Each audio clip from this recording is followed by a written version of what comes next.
Hey, brother. How are you, sir? You good? Thanks. Same here, back for more. I didn't see you. That's right. No, so nothing serious this year, so. Yeah, all is well. All good. So, do you have to go this year? Okay, it's for my. Before you go. Yeah. But my expertise. You're down in, you want to.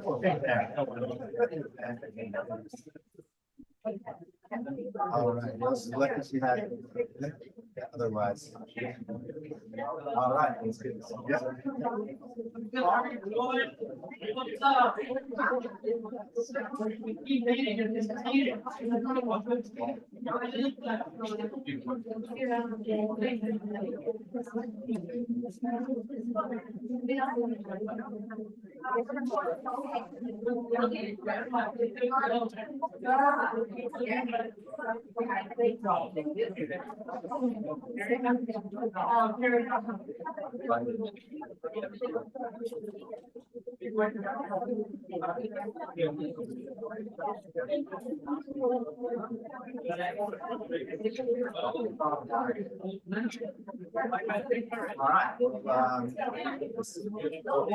So I'll be up front here.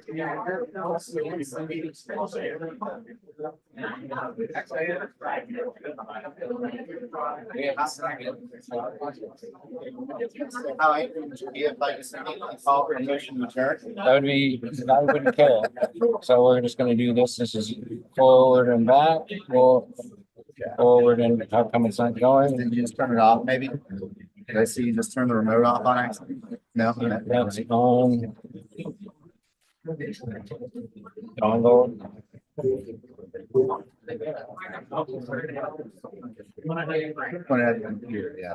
No, it was fine just a minute ago.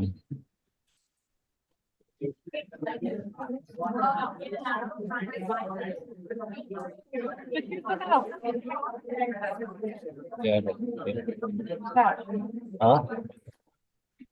Nope. Maybe just end it and start it again.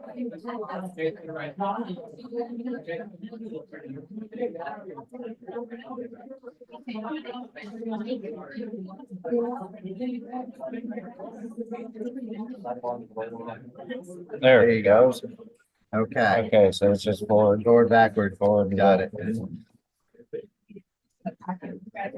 All right. And I'm just waiting for, we got Jerry Schoenfeld coming in to do a strategic plan after this and that. And then I've got the, Nathan and his kids, doing the, audit, stuff. Yeah. Little dog and pony. Okay, It's all right. all right. We got 5 minutes. Been here, done it. I think we got 5 minutes to untap it. Are you on Zoom or YouTube? Yep, Zoom's here. And it's on YouTube. Being recorded. So, Right. So we'll be ready to go now. Oh, is there an agenda? Yeah, one, someone there maybe? Agenda.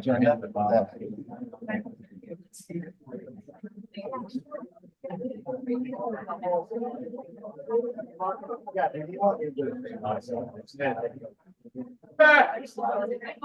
Yeah. And then Mark, after, the election.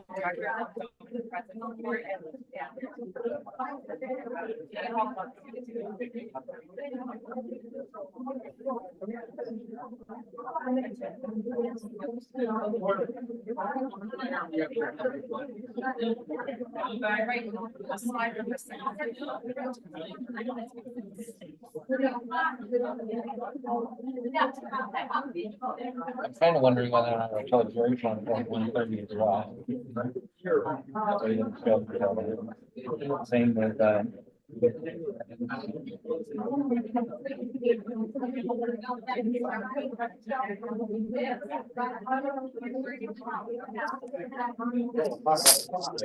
fairly good job. We figured about 80 seats. Plus we had more over there. We get about 75 now. So.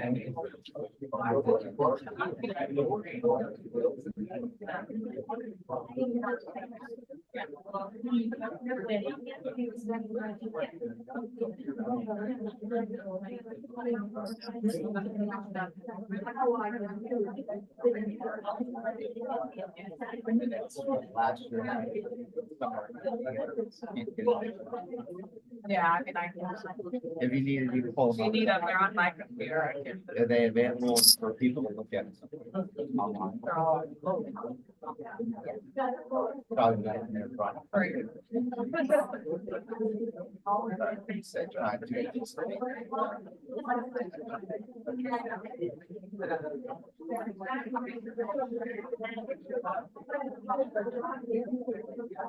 And then you'll save. Yes. I'll make sure there's no fisticuffs. There's Nathan.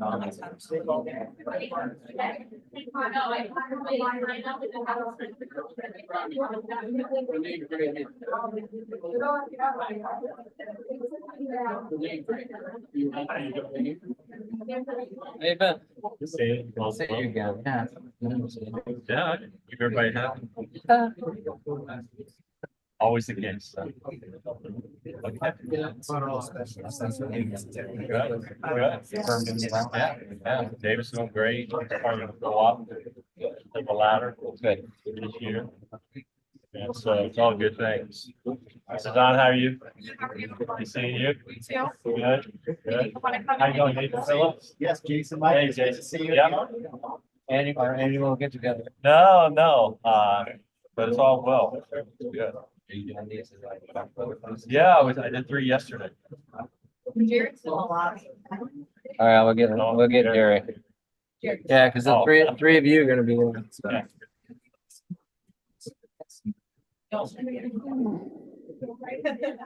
And she'll probably be. Yeah, sure.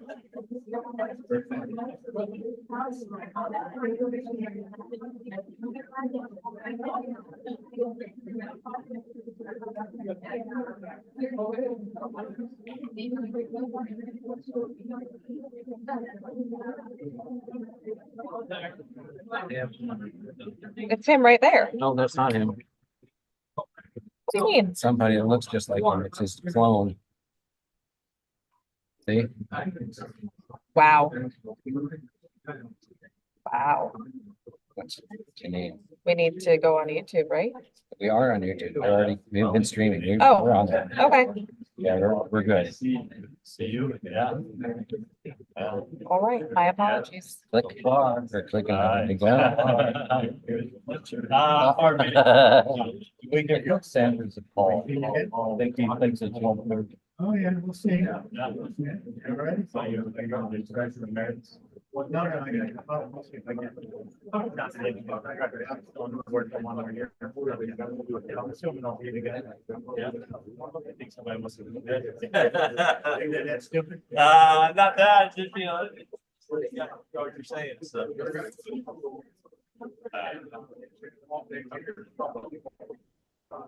You introduce Jerry I'm waiting for Jerry to show. and Nathan. Nathan's here, yeah. You'll do the introductions. Mm-hmm. Yeah, I'm just, Good. yeah, at the election of the directors when that thing takes place. Maybe this is Jerry. Sweet. So Thanks, Jerry. we're good.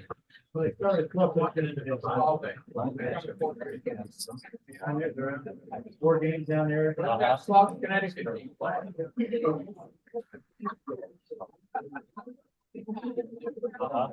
Ryan's over here.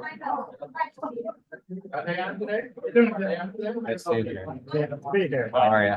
Doing good. Join the crew. Jerry Schoenfeld. Good to see you. Thanks, Mike, is our attorney.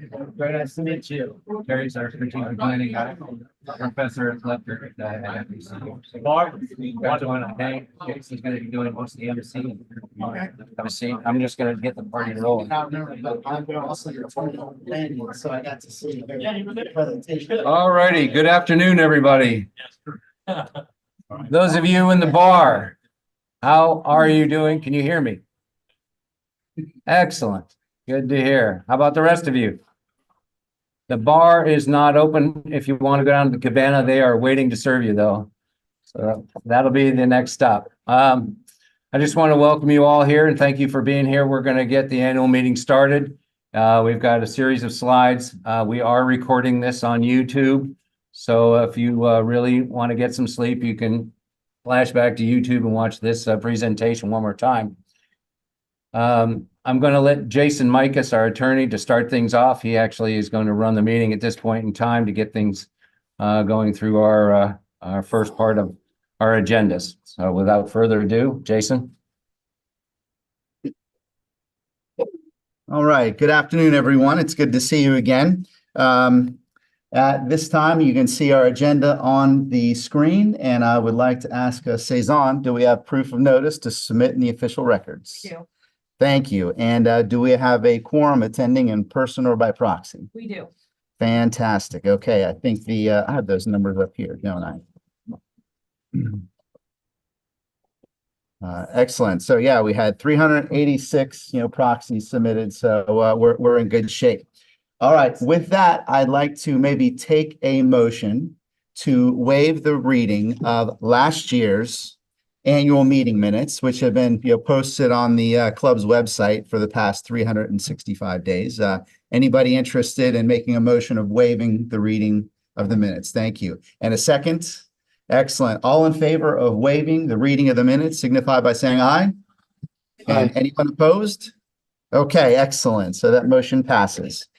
Next, I would like to announce the results for the vote on the special assessment as well as the election of directors. So first, the vote on the special assessment for the control system for the irrigation system project, that passed 203 votes to 183. So the association will move forward with that aspect of the project. Next, our election of directors. We had running unopposed Miss Lyndia Snyder, so you will have another term on the board. Congratulations. And we also had running unopposed Miss Lucy Forte Morelli. So congratulations to you both. The one election where we actually, had, a contest was for the Eagle Cove and Heron Lake voting group. And the winner of that election is Mr. Kenneth Swallen. So congratulations.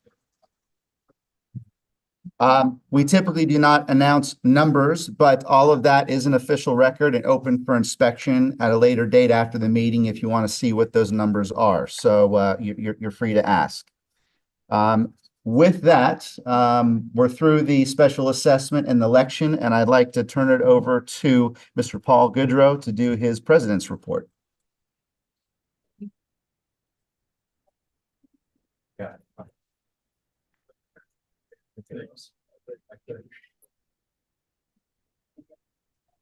Yes, please. So we just have a quick break in the action here. I just want to take a moment and recognize Charles Chap Colucci for his service on the board. He served his terms well and was went through the officers and was president. He was also vice president, treasurer as well, and I just want to, everybody give them a round of applause and say thank you for your service. Thank you, chap, very much. And we have a little something for you just in case you get bored and you need to have some fun with your friends there. Wow.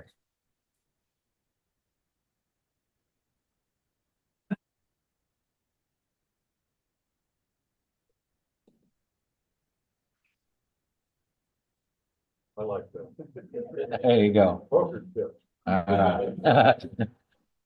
Thank you, Chap. Or Lucy. Is Lucy? Come on.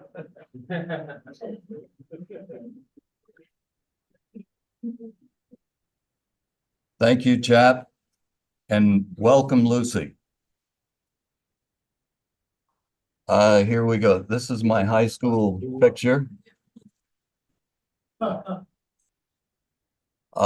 Welcome all this afternoon. If this were a State of the Union message, I would tell you that we're in very good shape. And hopefully after these reports, Get the microphone. Mike. How's that? Okay. As I was saying, the state of Sterling Oaks is in very good shape, and hopefully this presentation today will bear that out. Now, this board is being vigilant about a number of things. The effects of the post-pandemic period, supply chain, inflation, Hurricane Ian, we've navigated through all of these, and it's been a rough few years.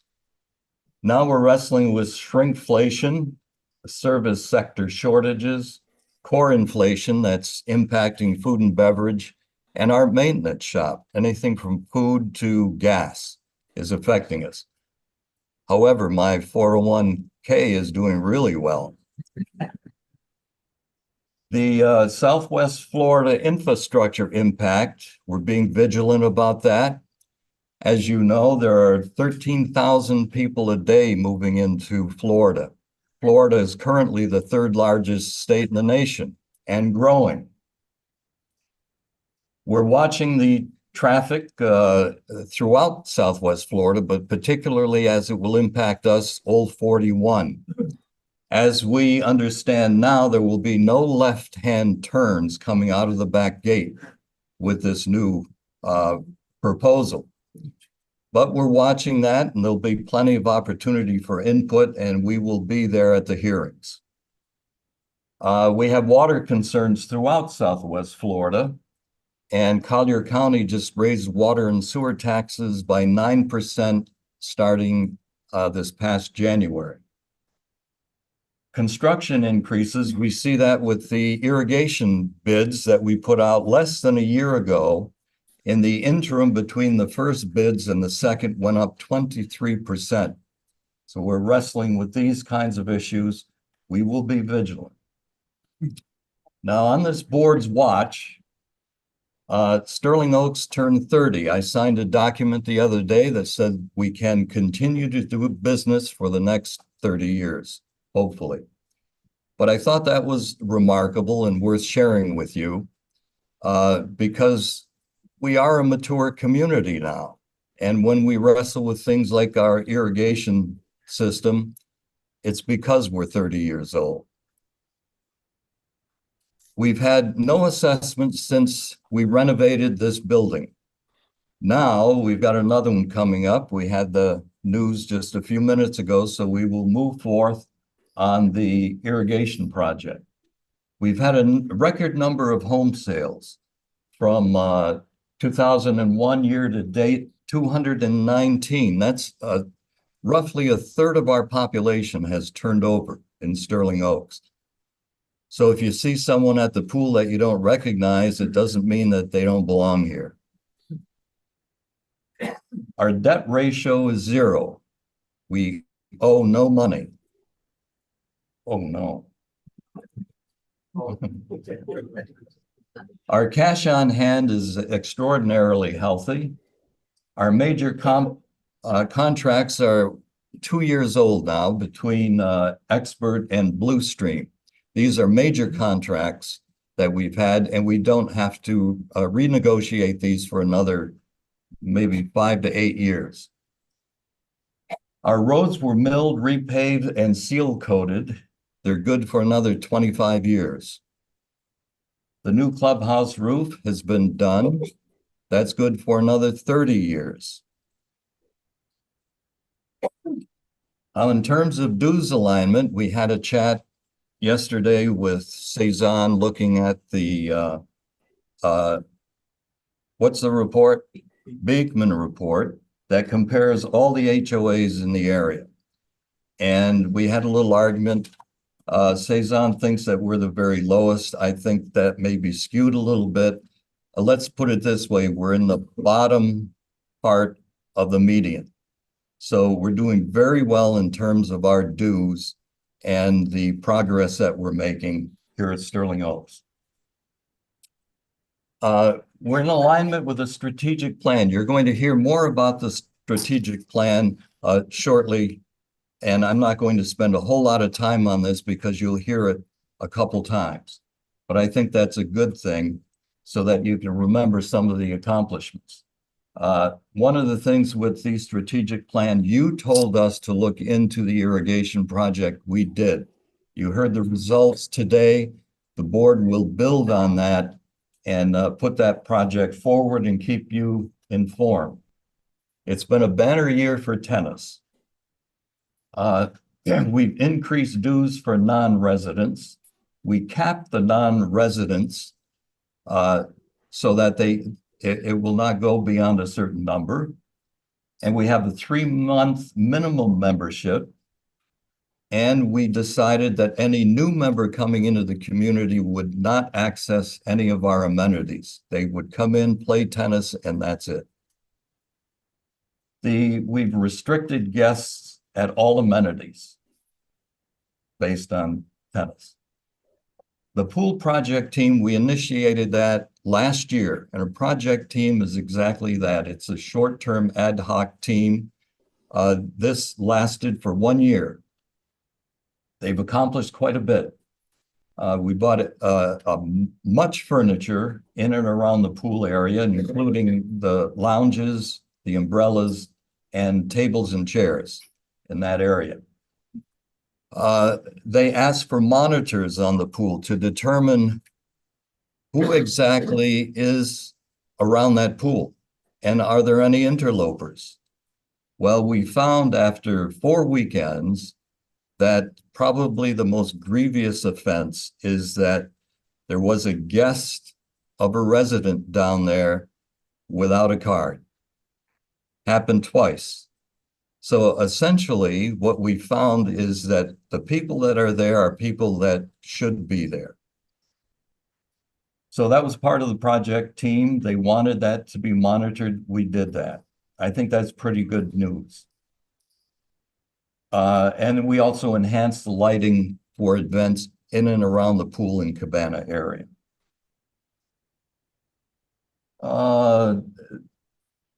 As you are well aware by now, the food and beverage has expanded activities. Pool and cabana, pub nights. By the way, there's a pub night tonight. Don't miss it. Hopefully this meeting won't interfere with that. The concert series has been a great success. And of course, the legacy activities. We did marsh enhancements. We cleared a section of the marsh over here in front of the clubhouse, and we've stocked it with fish to increase wildlife habitat around the marsh. Now, this all came out of the strategic plan.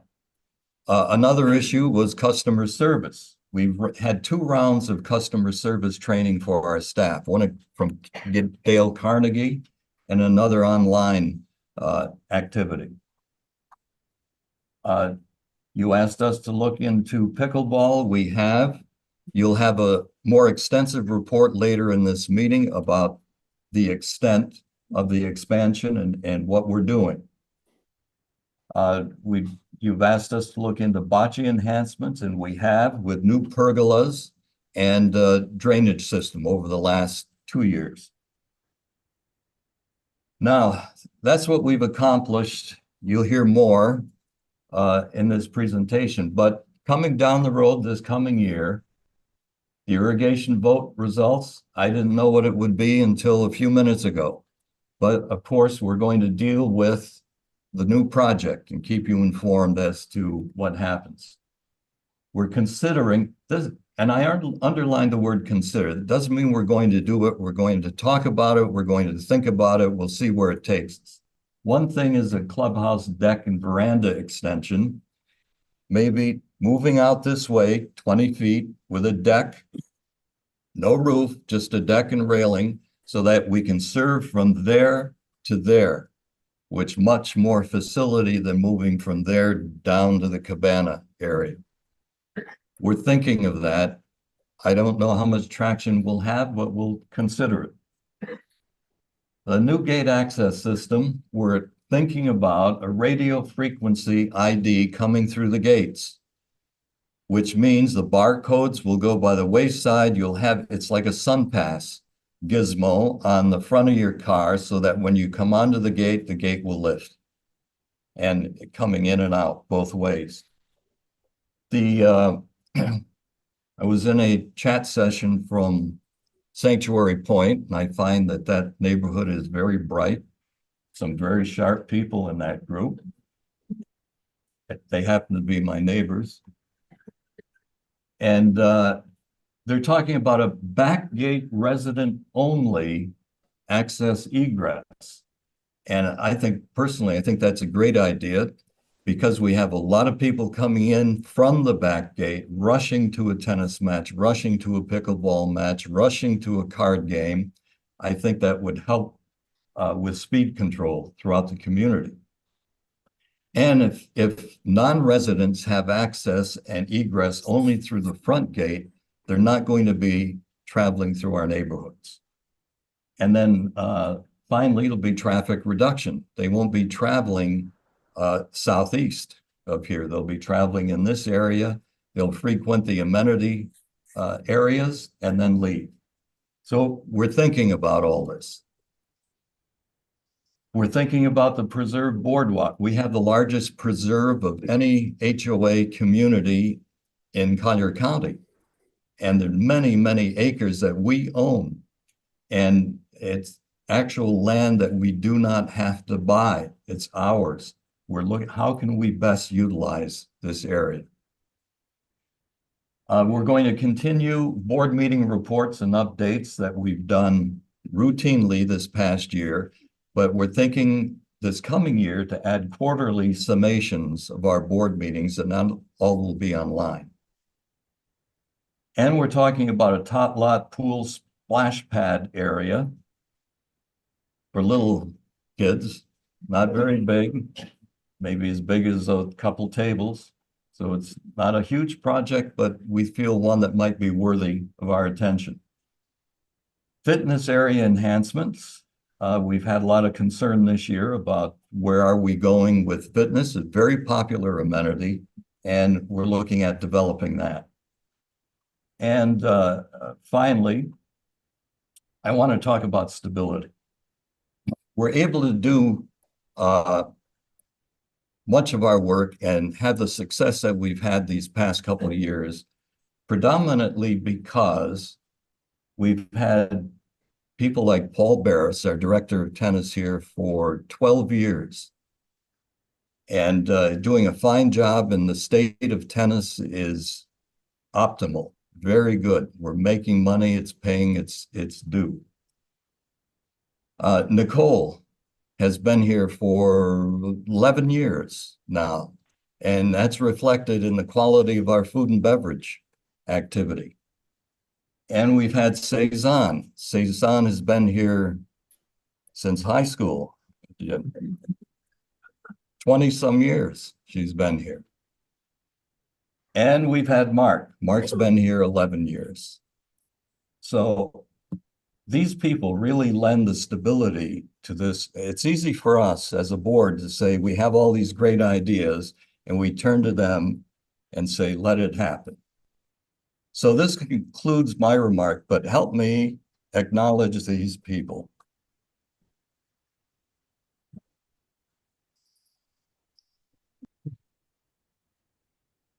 We're going to do strategic planning next, a treasurer's report, auditor's report, and then some committee reports. Will give you a little more detail about what happened this year.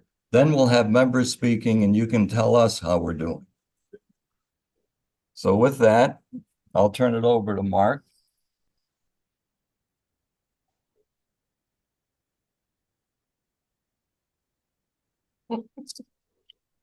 Folks, you should all know Jerry by now. He's been here several times and handled a lot of all the strategic planning. We felt that he should come back and give a kind of an update as to where we are and what we've accomplished, basically due to the community's input about what's important to them.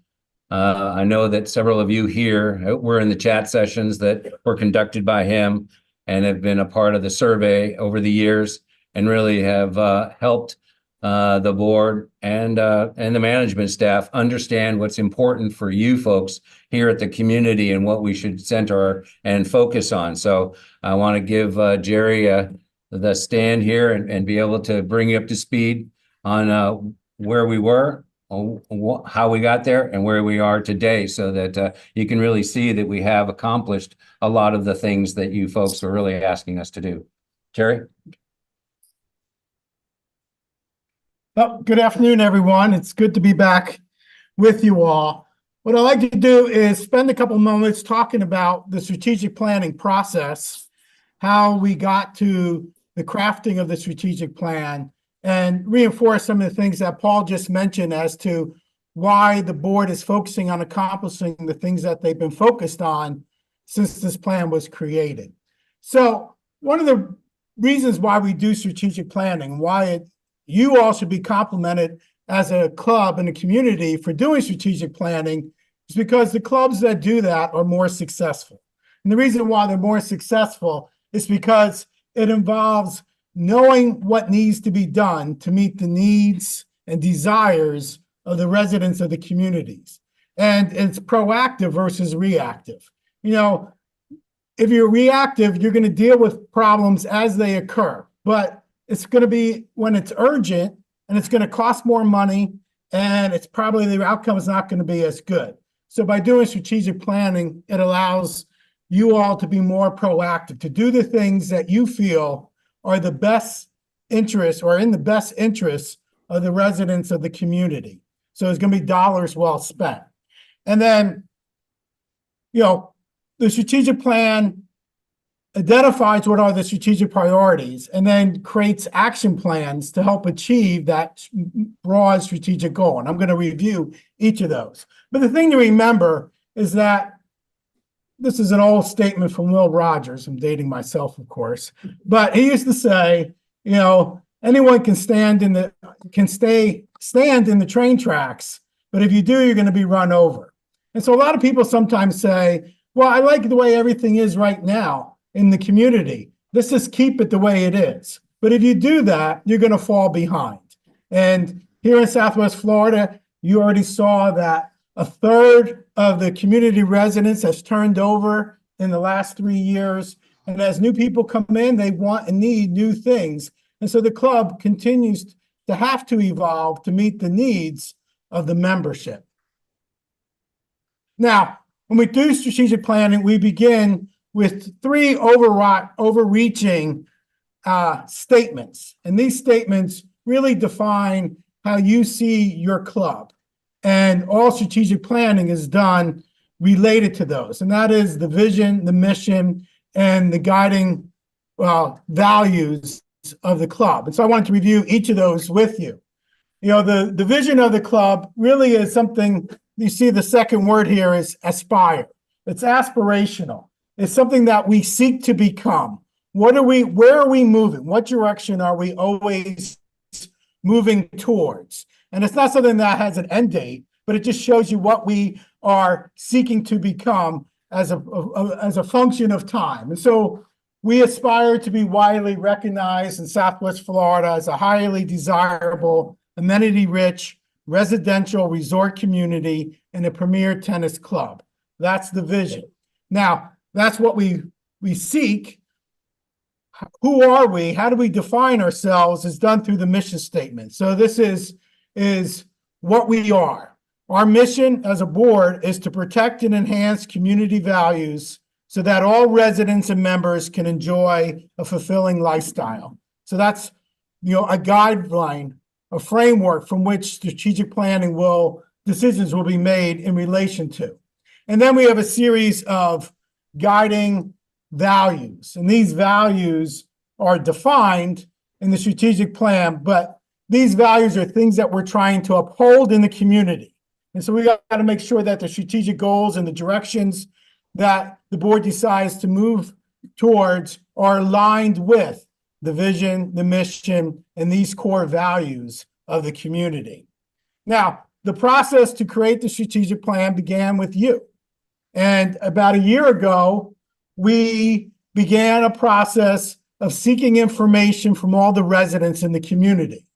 So it was a collaborative effort where the board began by saying, you tell us what we need to be focused on. What directions do you want the board to go? And we began that with the strategic planning survey.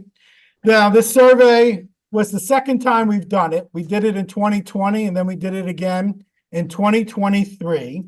It contained about 80 questions that asked for your level of satisfaction with the amenities from, poor to excellent. And then it had a series of strategic planning questions as well, ideas and thoughts that the board has heard from you as areas that we need to get more information on before deciding whether to pursue or not. So these were all the amenities that were focused on in the survey.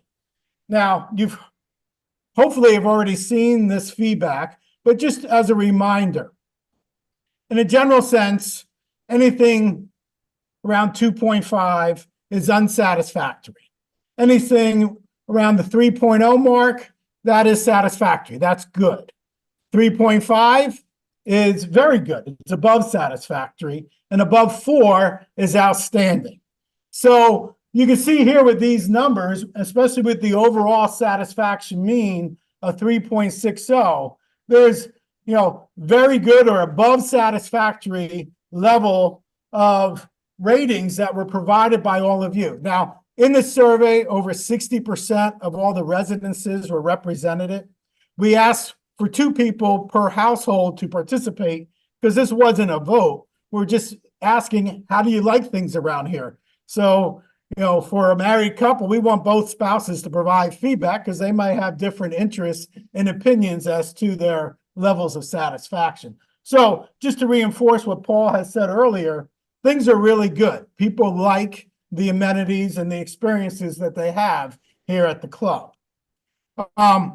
We also asked for a series of more strategic items, one of which was getting feedback on irrigation, for example, landscaping, and things of that nature that you provided good input on.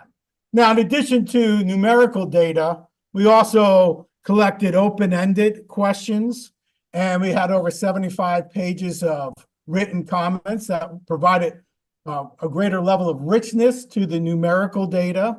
And we also did deeper dives. You can see that with the second bullet point. We looked at how the numbers might differ on the basis of age or years you've been a member, or how many months of the year do you spend here at Sterling Oaks. So that also, took deeper dives into looking at the data to see if there was any differences that were meaningful that would be informative for strategic planning purposes. And then as a follow-up, we did a series of focus groups, which allowed us to get more richer contextual information around the numerical data as to what should be the priorities of the club. Now, the board then, once the data was gathered, met on a series of workshops to digest that information and to make some conclusions based on the information that was provided by all of the residents. And as a result of that, we came up with 7 key strategic priorities. Now, 7 is a good number. Say, why shouldn't there be 15? Well, if there's 15, you lose your focus. You're spreading yourself out too thin. So 6 to 8 is usually a really good ballpark of what should be our strategic priorities because it allows the board to be able to focus sufficient amount of attention to each of these areas. So in alphabetical order, the key strategic priorities are board communications, club amenities, food and beverage, irrigation, landscaping, staff customer service, and the tennis program. So for each of these, we develop a strategic goal, and then for each of them, what are some of the action items? The action items are much more operational in nature because they talk about, what needs to be done to help move us forward to achieving the goal, what resources are needed, who are going to be the individuals or committee that will be responsible, and perhaps most importantly, what should be the deadline? When do we like to see that get accomplished? And so some of these are longer term and strategic in nature. So there'll be 2 or 3 or more years that there'll be some action towards working towards, but it's a longer term outcome. Others have been shorter term. And so what I like to do now is to reinforce some of the things that Paul just mentioned, but illustrate some of the outcomes that have already been achieved for each of these 7 strategic priorities that came out of the information that was provided by the community. So one of the things was board communications. What can we do to improve communications to and from the board of directors? So some of the things that are already in place, and the strategic plan was created last summer. And so these are things that over the last 6 to 8 months have already been achieved. More frequent chat sessions for each board of directors, HOA that they represent, improve reporting on board actions to the community, enhanced presentation of board information on the website, and a formation of a communications committee. So some of the things that we're being focused on to enhance that level of communications as came out, on the survey, there was only 6 items that were ranked below 3.0 on the survey. Now, none of them were ranked very low. If you did rounding, they would all be at the 3.0, which was the satisfactory level. But 2 of those items was communication to the board of directors and communications from the board of directors. Hence, this became one of the strategic priorities in the survey. Now, club amenities, of course, is a much broader area covering pickleball, bocce, the pool, etc. So how can we maintain and evolve the club amenities to meet your needs? And so some of the things that have been already accomplished was building the pergolas for the bocce courts, planning the expansion of pickleball courts. The availability to play pickleball was also one of the few items that was ranked below 3.0 on the survey. So there was a demand and desire for more access to pickleball.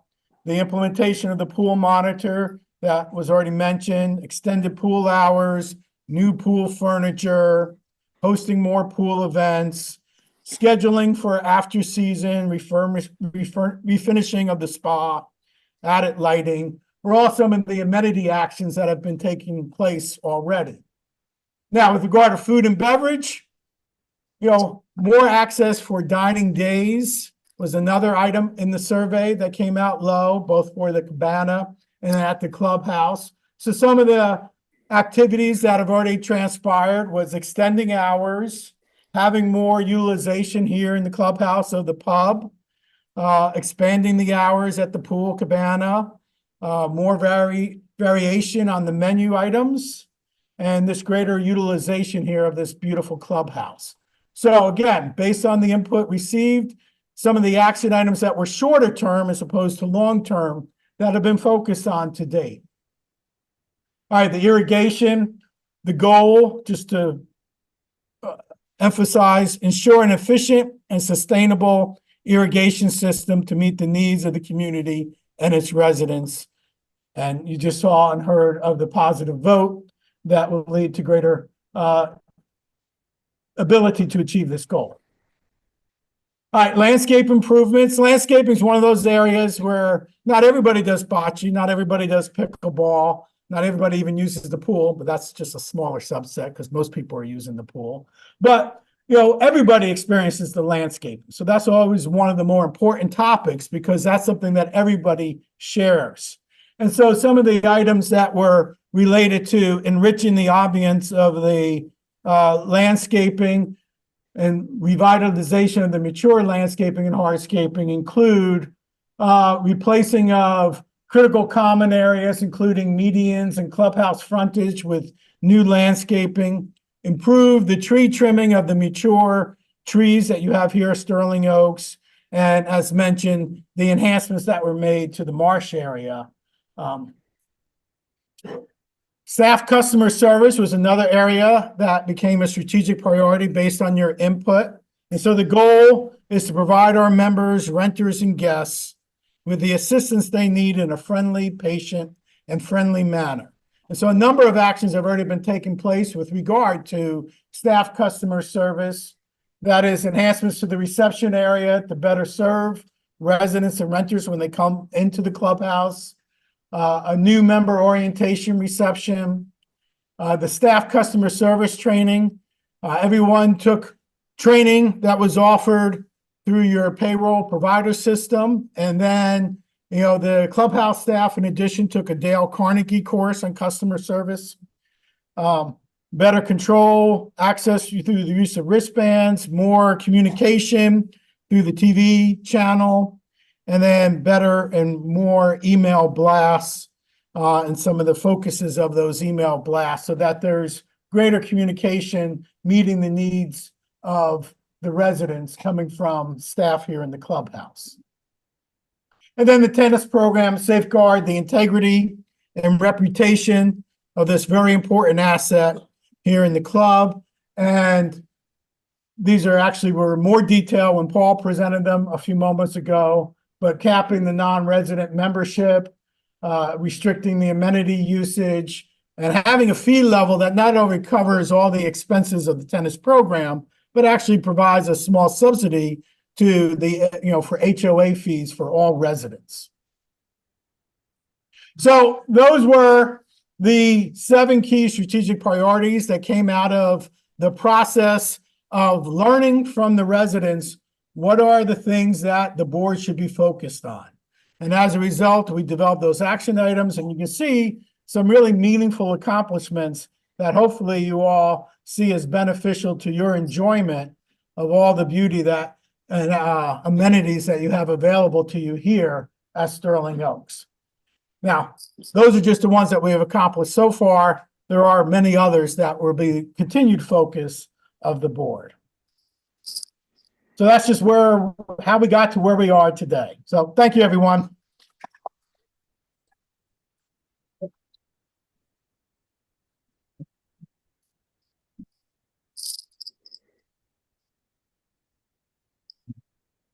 Good afternoon. Good. Okay.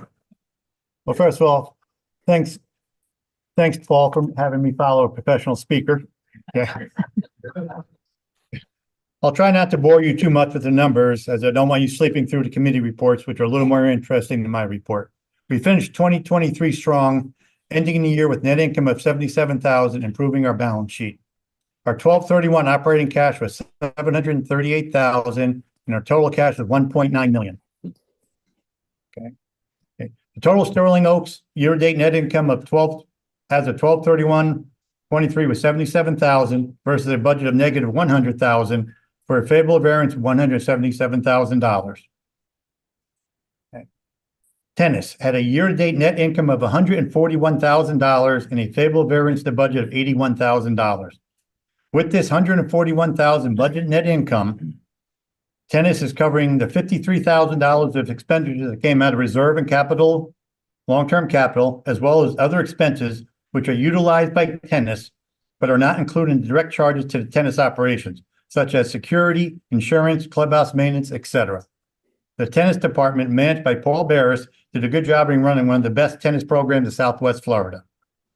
Social had a year-to-date favorable variance to budget of $35,000. This was mainly due to increased participation in most of the events throughout the year. Nicole Pasick, F&B manager, did a good job in keeping our costs related to all these events down. Bottom line, Social, Nicole and her staff also did a good job. Okay, everyone's looking at the screen and said, what the heck are you talking about? They lost $200,000. Okay, food and beverage operation is an amenity. We don't have the outside public coming in here spending money like normal restaurants. In the summertime, we still have service, although reduced, for the residents are still here. We keep our dedicated staff throughout the year. If not, we wouldn't get them back. Almost every food and beverage operation loses money. It's just a matter of how much and at what percent. As Nathan Phillips, our outside auditor, who audits multiple clubs here in Florida, will attest to, our numbers in the top of the most clubs. We have and will continue to manage the social subsidy to remain one of the lowest in actual dollars and percent of sales. As Paul mentioned, the Beekman report, which is a compilation of 62 clubs down in this area, our loss was $200,000 and 43% of total sales. In that report, the average loss is $965,000 and the 47% of total sales. So even though we're losing money, our operation is doing a very good job. Okay. Common areas are right on budget with a total expense of $1.2 million. General administration had a favorable variance to budget of $32,000. As with all budgets, we had some favorable and some unfavorable variances, but the majority of the favorable variance of $177,000 came from tennis operations of $81,000 and the ERC employee retention credit of $80,000. This credit was established by the federal government to provide a refundable employee tax credit to help businesses with the cost of retaining employees.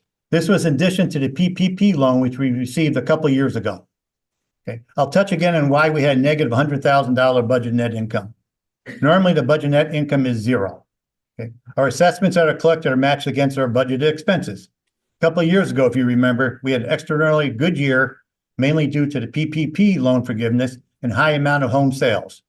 The board voted to reduce the assessments in 2022 and 2023 by $100,000, therefore showing a budget of negative $100,000, meaning we would collect $100,000 less in assessments in our expenses. The board also voted to do the same thing in 2024. In 2024, the reduction of $75,000 or $8.50 off your monthly assessments. With the investment policy developed by the Finance Committee and approved by the board in 2022, we have earned over $60,000 in interest in 2023.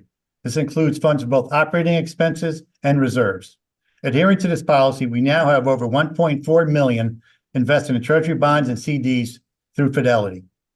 We continue to take advantage of current high interest rates, which are above 5%, and we are helping to protect ourselves from being over the FDIC limit of $250,000. Okay. Okay, that's it. I don't see too many people sleeping, so that's good. Okay. If you have any questions regarding any of the finances for Sterling Oaks, you can ask me after the meeting, or you could email me. Okay. While I'm up here, I was going to give the Finance Committee report. Okay. Per Sterling Oaks bylaws, paragraph 5.4, the Finance Committee shall provide a resource for the preparation and review of monthly financial statements and the annual budget, including capital projects, and advise the board of directors on all other financial issues pertaining to the association. With that as backdrop, the Finance Committee met throughout the year. One of the main focuses of the committee was the 2024 budget and reserves. Each member of the committee reviewed and analyzed both the budget and reserves, asked questions, gave comments and recommendations on different line items. The Finance Committee gave their approval and recommended that the board approve the 2024 budget and reserves. On a monthly basis, they receive and review the financials, both the balance sheet and the income statement. They also met to support and analyze the irrigation project, both the method and the numbers. The Finance Committee continues to review our investments and making sure we are adhering to the investment policy that was adopted by the board. As I said, currently we have $1.4 million invested. Okay, with that, I will now turn it over to Nathan Phillips of the Phillips Feldman Group, which is outside auditors. Nathan? Hey, thanks, John. All right.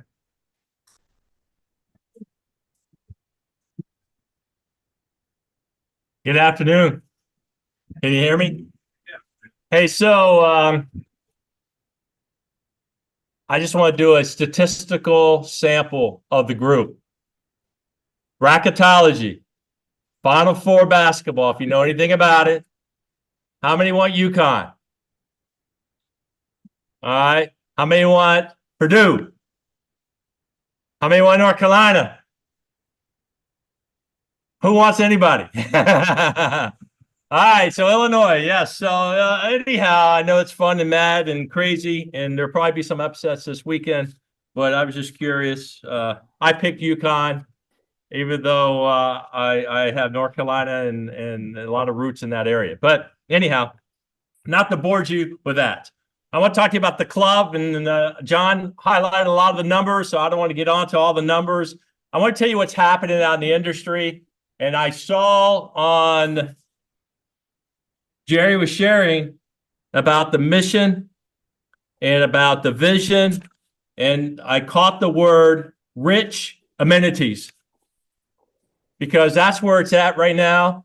I came down 12 miles from another club, and I had 6 clubs before I got here. Okay, Highlands, West Bay, Pelican Sound, Audubon, Estero. I'm just saying, Estero Country Club. You can look, we're saturated. Okay, saturated with bundle communities and golf course amenities, tennis amenities, etc. I go to North Carolina, 30 minutes. There's a mansion on the hill. It's a clubhouse. That's all there is. So we're in a saturated market. Why is that important? Because capital intensity, capital investment is really important in the industry itself. So here are some of the pain points that we're going to deal with. I'll talk a little bit about your club as well. But here are the pain points right now. Number one, labor. Labor shortage. I shared this last year. There's a survey out on 250 clubs in Southwest Florida. They were saying, what's going to happen in your budget next year? 24.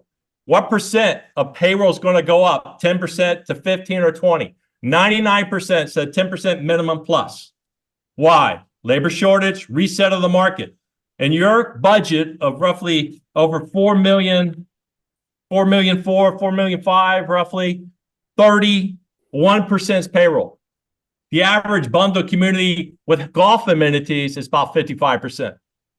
So you have a high labor cost as every other amenity community, but I'm sharing that with you because you went from 22 to 23 with a 9% increase. Overall payroll for you is roughly about 1.4 million for 23. That was 1.3 the year before. You're at 9%, but the average bundle community has been anywhere from 10 to 15%. Because of the demand in the marketplace pushed out by the construction market. The construction market is paying $30, $50, $60 per hour and it's sweeping hourly people. That's one of the things we're fighting against, okay? Second pain is the insurance cost. I don't know exactly the insurance cost that we had increase here, 87%. You're fortunate because in the average, it's about 45 to 65% in amenity communities. I have one club, it's 330%, but they're on the beach, okay? So they went from $500,000 to $1.5 million. How do you manage that in a year?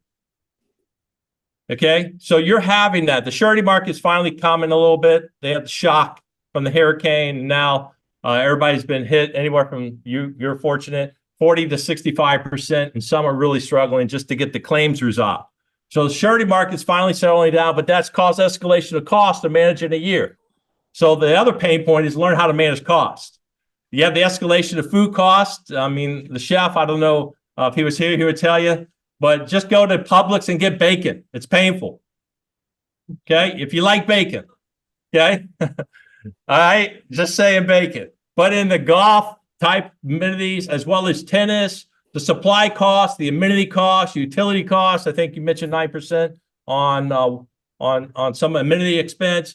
So everything keeps escalating. So that's the other one. The other one is cost of capital. So you have in your ratio, there's 3 or 4 big ratios in the industry. One's dues ratio. Okay, you're about 55%.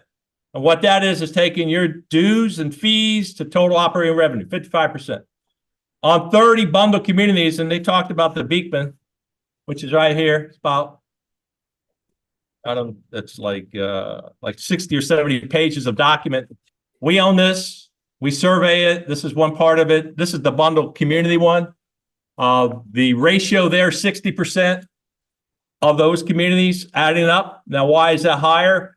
Well, they've decided to make dues a higher payment to have a certain member experience in their club. So each amenity community has to decide what their philosophy is, what they're going to do, and what you want to have in the experience. But the studies show that that dues ratio, why we study it, the higher that percentage is, the better member experience it will be. The studies show that.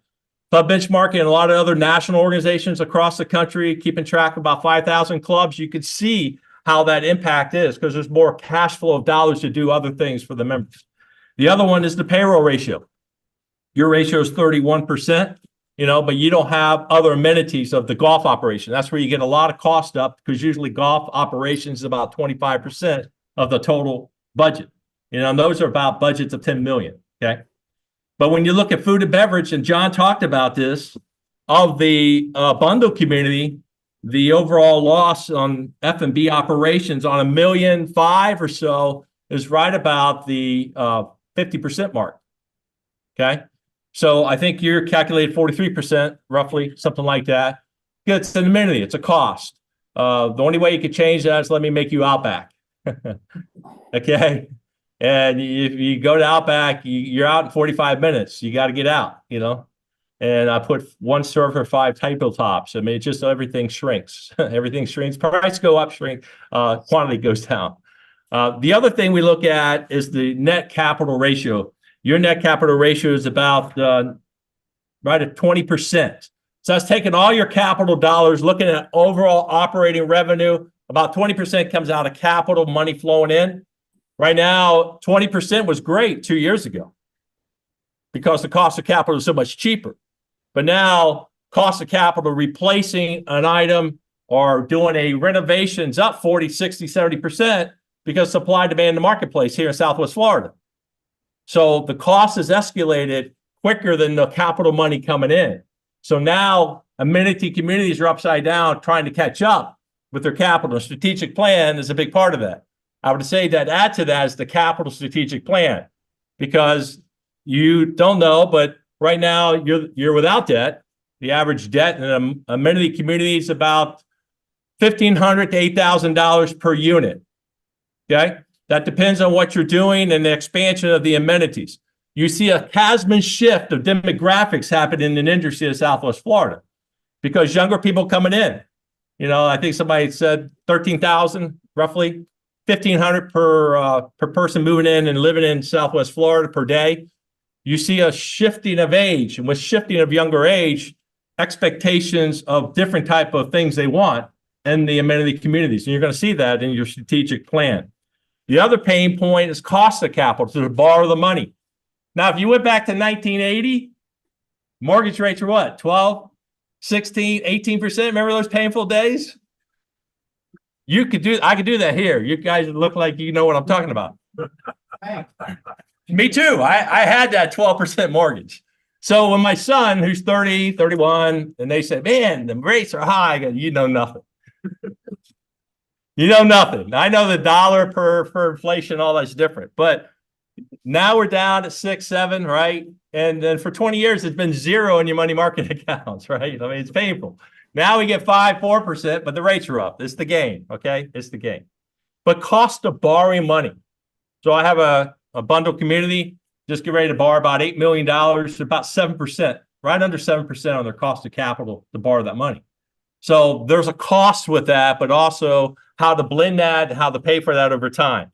You see a blending of that right now. I think the average debt outstanding is $4 million in my bundle communities, okay? And so those are bundle communities about $799 up to $1,600. Okay. Lastly, foreign labor.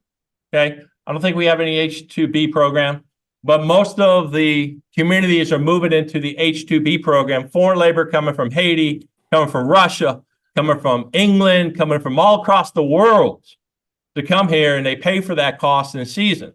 But also they've expanded the benefits to their employees. Some are expanding education benefits to keep them, to get them more educated in the skill set down to FGCU or the hospitality or whatever it may be, and giving them a $552.50 a year, just helping build the skill set to give you what? Better service. The other side of that is you have foreign labor. They're starting to pay for them to become national citizens, get them incorporated into the team, into the mission.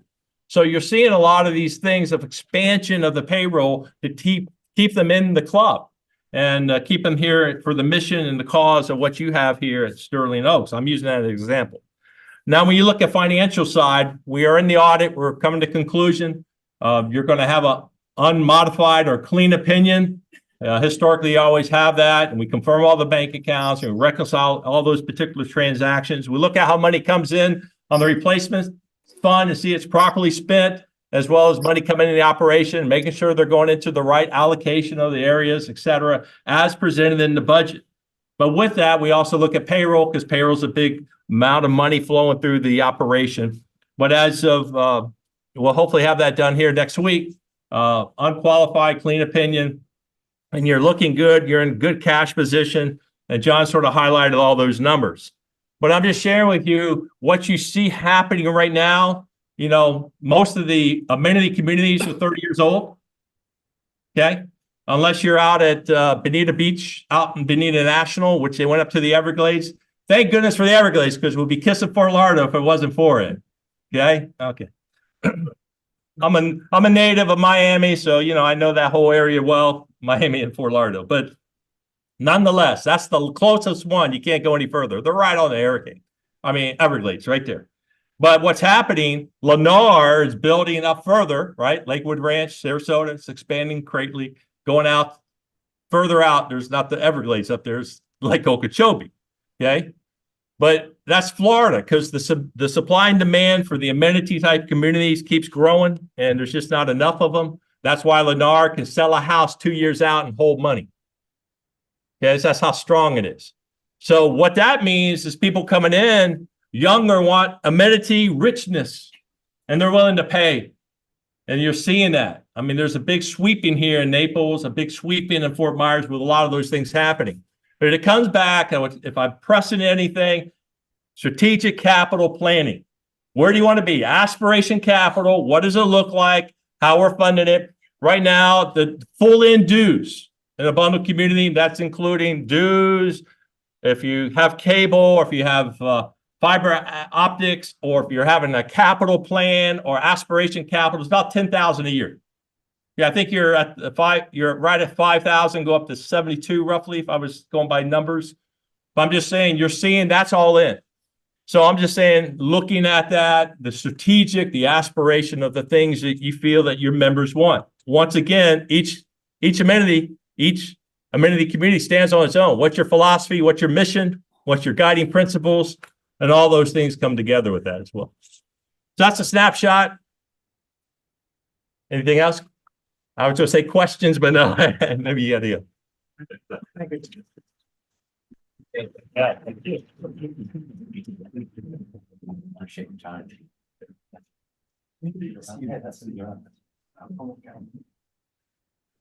All righty. Thank you, folks. Thank you guys very much. India.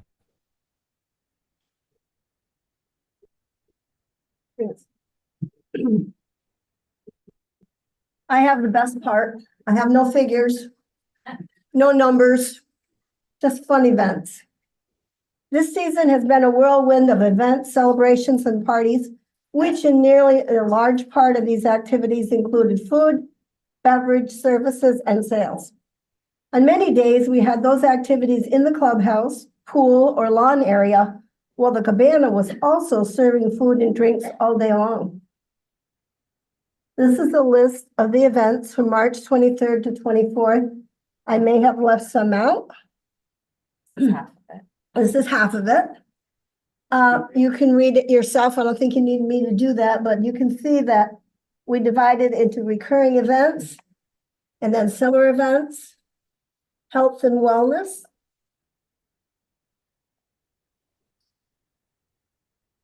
other events. Those are some biggies there. February,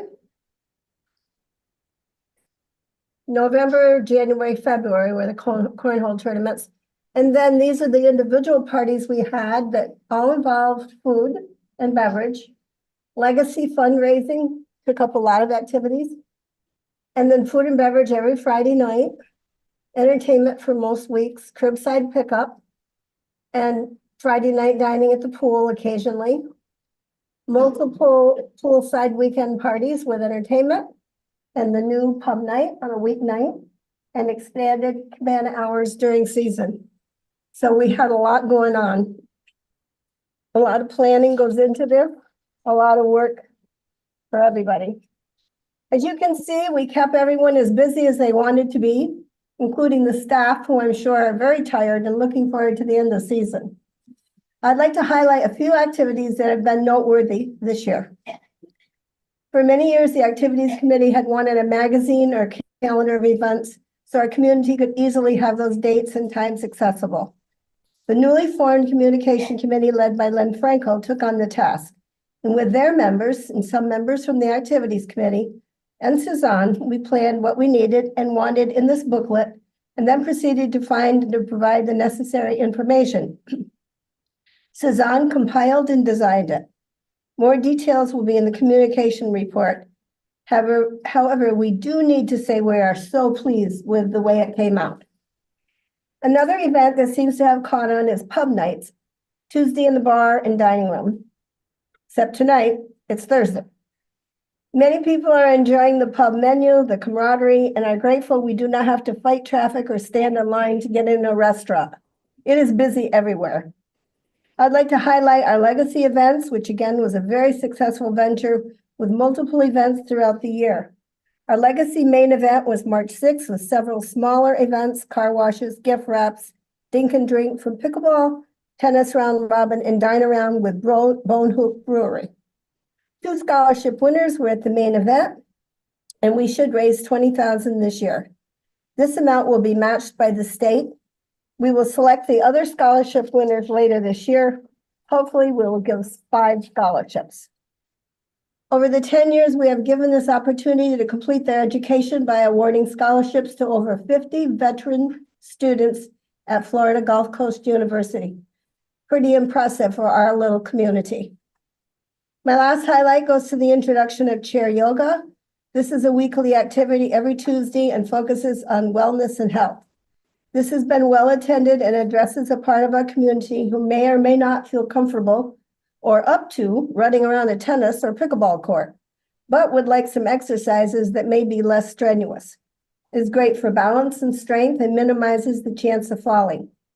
It, like water aerobics, will continue through the summer. It is Tuesday in the multipurpose room, and there is a $10 fee per session. It has been a great season, and I'd like to thank our chair, Jill Sanders, for all her hard work. Our committee members, Lynn Franco, Barbara Gargiulo, David Hill, Lauren Gennaro, Barbara Wolf, Deborah Panizzi, Melissa Giovanelli, and our staff liaison and food and beverage activities director, Nicole Pazik, who plans and makes all the events happen. She is the face behind every event. Thank you, Nicole, for such a fine job, event after event. Thank you to the food and beverage staff. They make each activity happen and run smoothly and professionally. Thank you to our chef, Eric, who day to day consistently prepares tasty and high quality lunches and dinners. Lastly, we thank the board for their strong and continued support of our food, beverage, and activities, which were designed to meet everyone's needs in the community. Without that support, Sterling Oaks would not have the great reputation it has for our events, activities, and our food and beverage service. Thank you.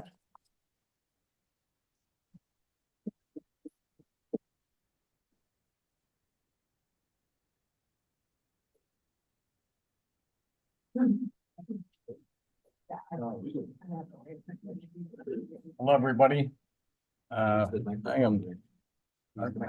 Oh, hello. Architectural standards. I wanted to start here a little bit different tack. With all the turnover in homes we've had, I wanted to explain a little bit what the Architectural Standards Committee, or ASC, which I'll by for short, actually does.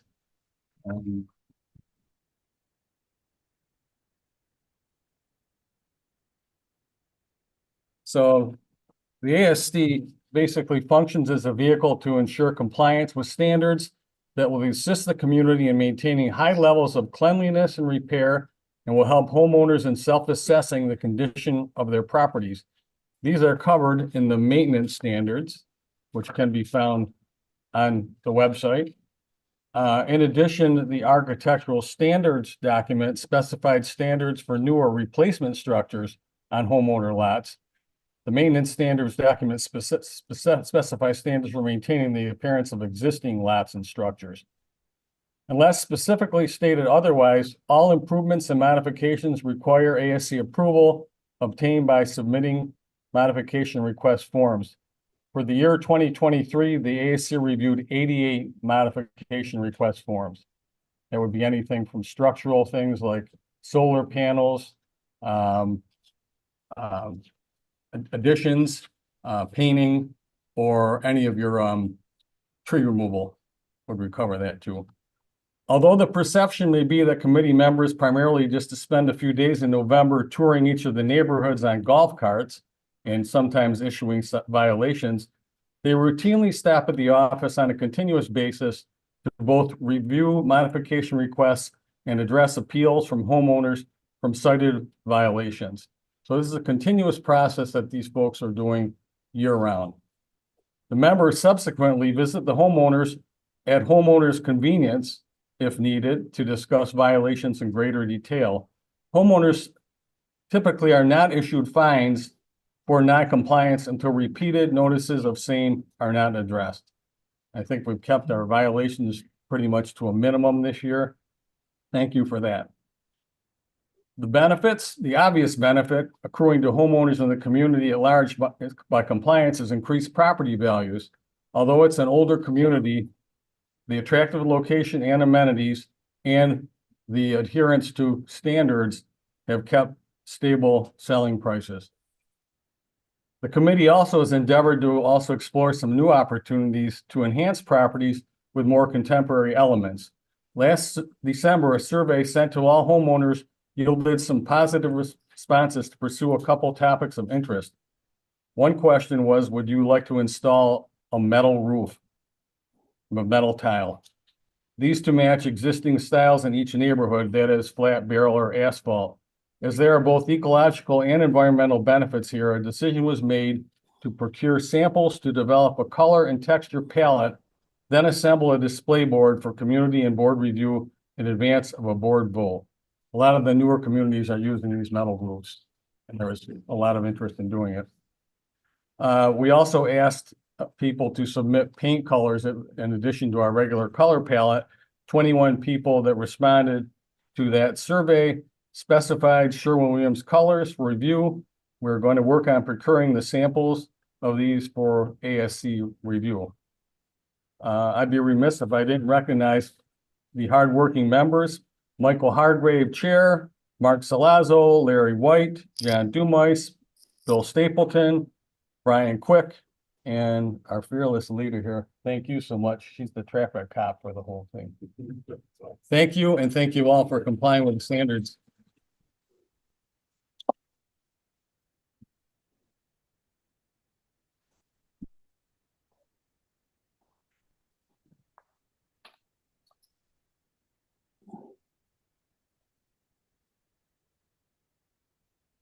I'm here to represent the Bocce Committee and the Bocce Report.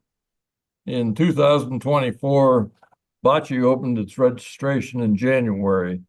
With the help of CSUN, it was a great success. We were able to sign up 173 players this year in the Interclub League. These players enjoyed playing on Tuesdays and Thursdays for a period of 7 weeks this year, with playoffs that followed. And I have to be remiss if I don't say that Steve, Maharo, myself, Gene, and my wife were the champions this year.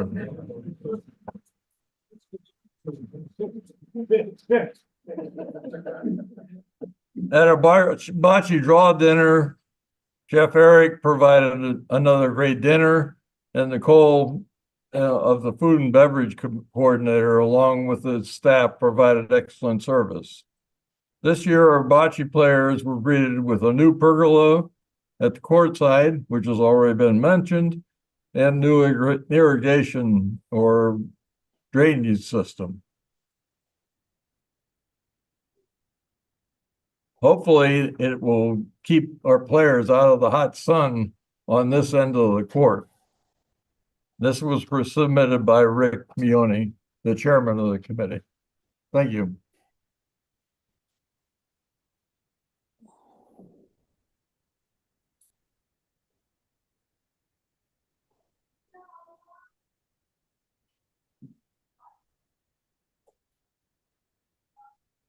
I will move this along because I really don't want to miss pub night tonight. What we heard from you last year was that we were not doing a great job with communications. So that became one of our main strategies this year. And to that end, we revitalized the communications committee. And when I say revitalize, I guess to personify that, we put Lynn Frankel in charge. It's probably the best move we made. And to that end, we reformed the chat sessions. We regrouped it. Scribes were trained under Lynn's watchful eyes, and summaries were posted on the website, and comprehensive summaries was sent to the board. And these chat sessions really turned out well. And I think it was great two-way communication back and forth, and we certainly will continue that. One of the priorities was to teach and learn more about Sterling Oaks. And to that end, we had an information expo where all the amenities came together in this room, set up tables so that people could come in and have discussions with each one of these particular areas. And we had an evening session with a social gathering where we had some icebreakers, and these same people interacted with our neighbors. And finally, Lynn was about to steal my thunder and talk about this brochure that we developed this year. And it met with great enthusiasm. And I think there are some available, Cezanne, today. There's a whole bunch on the back table. So if you haven't seen it, I would urge you to look through it. I think it's a great document. And we will do one from May through October, and that's coming up soon. And of course, these brochures were given to all new neighbors who moved in recently. And we did board summaries of each board meeting, put them on the website. We will continue to do that. And to conclude, again, I want to mention Lynn Frankel because she was amazing, did a great job. And thank you for that. Members of the committee, Barb Garagiola, Fran Goodrow, who also did a great job, I think. Gary Ray, Bill Stapleton, Judy Schwartz, and Stephanie Stables. Thank you.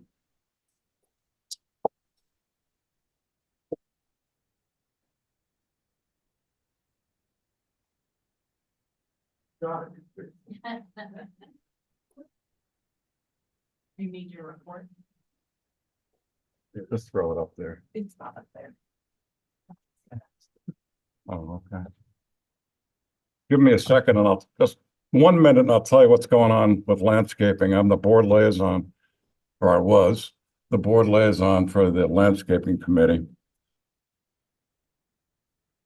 I started 6 years ago at the height of the Civil War around here, having to do with the clubhouse. I became the treasurer in spite of having no qualifications whatsoever to deal with accounting, and largely through the efforts of Jim Moxley, I got through that. I served as your president for a year, which was interesting because I quickly found out that I couldn't do everything the way I wanted it done. And then I served as your vice president, which was the easiest thing I ever did because I didn't have to do anything. But I was appointed the liaison for landscaping, which is the hardest thing I've ever done. And I say that because I could contribute absolutely nothing to what we need to do with the landscaping because I've said this before, I can barely tell a petunia from a tulip, let alone trying to deal with bushes and trees but I got through that largely because of the chairmanship of this committee by Linda Moxley. In 2023, most of the work done involved the appearance of the many islands along the roadways and entrances to the various communities, as well as the appearance of the main and rear gate entrances. This was done while staying within the allocated budget. In 2024, and this is really my opinion, I think the committee needs to focus on coming up with a solution to the condo area plantings along the space that borders on 41. This problem has been dangling for quite a while, and we haven't come up with a solution. I think that needs to be done. And the second thing I think we need to do is take care of the landscaping on the north end of the pool, which, in my opinion, looks like a jungle and needs to be fixed to make it more presentable. But that will be up to the next committee, and hopefully the next liaison will know more about landscaping than I did. So thank you.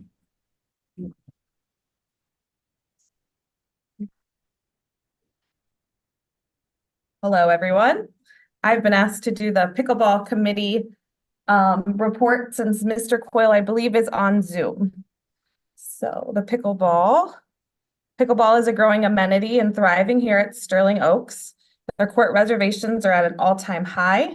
They've had competitive inter-club league teams. Their participation in club-sponsored events have increased along with open play.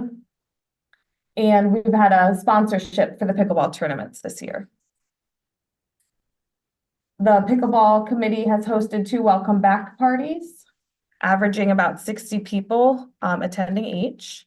They've conducted 3 tournaments this year. Registration for these tournaments have been around 45 to 60 participants for each. They had their first sponsorship this year for the tournaments. They conducted beginner sessions through the month of January to welcome new players to the pickleball community. They sponsored 4 inter-club leagues, a men's 3.5, a men's 3.0, and 2 women's 3.0 teams. One of the women's teams I know went undefeated, winning their league.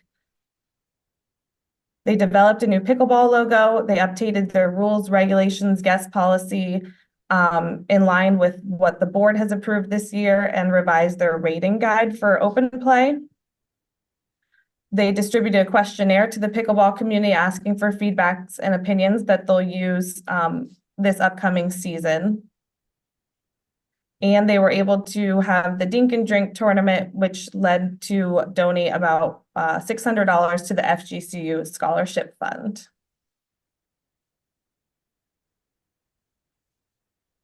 This chart shows a comparison on the court usage. So the green here is the usage for the 2023 season, and this would be 2024 numbers. You could see that the courts are being utilized more.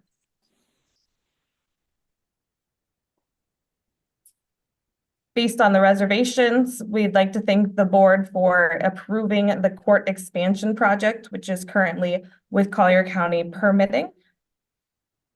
We anticipate that these courts will be ready for the upcoming season. So you'll see that the courts will be expanded from 3 to 5 courts.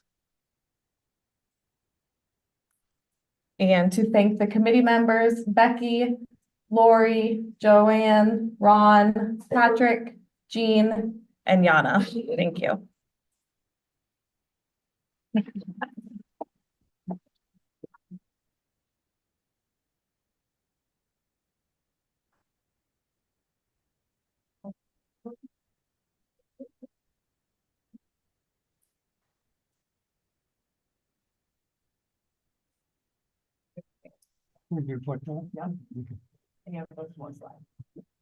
Tennis report. Our tennis committee is chaired by Bob Machette, James Fleth, Jim Bennett, Cal Damian, S.L. Simmons, Donna, and we have two non-residents that are members of the committee. They're not voting members, but that way we can get input from the non-residents. I'm the liaison, and of course, Paul Barris is our tennis pro. Again, I want to emphasize, I think what someone had said earlier, what a great job Paul Barris has done in the 12 years he's been here in really building the tennis program and keeping it a the premier tennis activity in Southwest Florida. First, talk about the membership status. We currently are at 435 compared to 445 a year ago. Roughly 25% are homeowners. There were significant changes made in 2023 by the board to non-resident tennis memberships, really in response to feedback from members feeling that we were having too many non-residents, or perhaps the expansion in non-residents was too great. One thing we did, we increased the membership fees 10% for the non-residents. We placed a cap of 350 on the total number of non-resident tennis members. Currently, there are 325 non-resident members, so we're under that cap. But effective June 1st of last year, all new non-resident tennis members do not have access to the other amenities. And just so you know, since then, there are 19 non-resident tennis members without access to those other amenities. Basically, what we've done has really slowed down the non-resident membership, which was our objective. But the good news, the last item, the non-resident tennis members prior to June 2023 do keep their access to all amenities.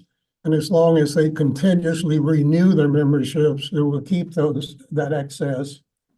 But we did make the change that they're restricted to only one guest for all amenities from November 1st through April 30th during the season.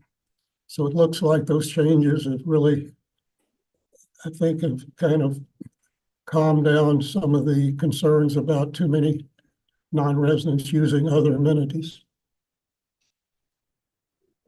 The financials for tennis for 2023, as John had mentioned earlier, we had about 141,000 in excess income compared to the budget of 60,000 income.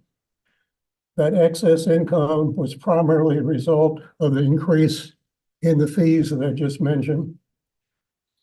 Just to put that in perspective, that 141,000 is equivalent to an HOA assessment reduction of about 16,000 per household per month. So it does contribute to the other activities here at Sterling Oaks.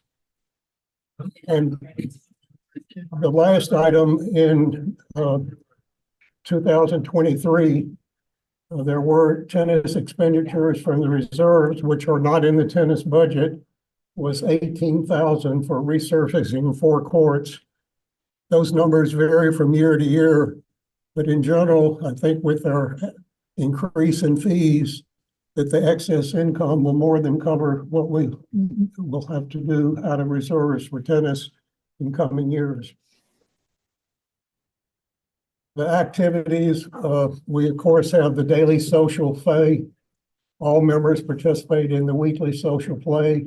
The prime time courts have been almost full during the current season, but Sterling members still have been able to have one of at least mid courts during one of the 3 primary morning time periods. League play, we had 15 teams in 7 different leagues in Lee and Collier County. In the current spring season, we have 3 teams in 2 different leagues. We've had a number of special round robin events for Davis Cup, FedEx, Welcome Back Robin were held. And a group bus trip was made to the Miami Open in last year and just was completed yesterday for this year. We've had 5 exhibition tennis matches so far for this season. I would encourage you, though, even those who are not tennis players, to come to some of those tennis exhibitions. We have local pros, usually, most of them, many of them are ex-college players or teaching pros, quite excellent in tennis. And I think you would enjoy those when you see those, even if you're not a tennis player. We had the North Naples Open tournament last year, and then we're currently having that same tournament this year, which concludes this weekend. Clinics were expanded to evenings and weekends. Additional pro instructors during season were added who are teaching multiple clinics on evenings and weekends to make it more available to more people. And there are many players participating. And recycling programs, we continued our recycling program of tennis balls, and we'll continue that in the future. We also recycle the plastic bottles and the cups along with cans and other stuff.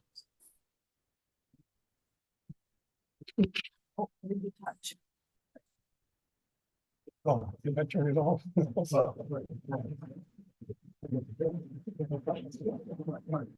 I got you.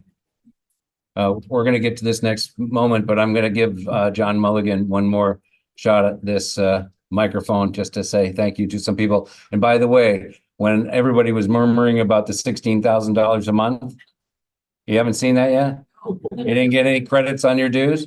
No, it's actually $16 a month. So, but still, $16 a month is a good thing to come from a tennis program. So just want to let you know. Right. I didn't catch that. All right, well, I just want to thank the Finance Committee because I was remiss and everybody else wasn't. Jim Moxley, Jim Bennett, Patrick Worms, and Mike Reeves. Thank you, guys.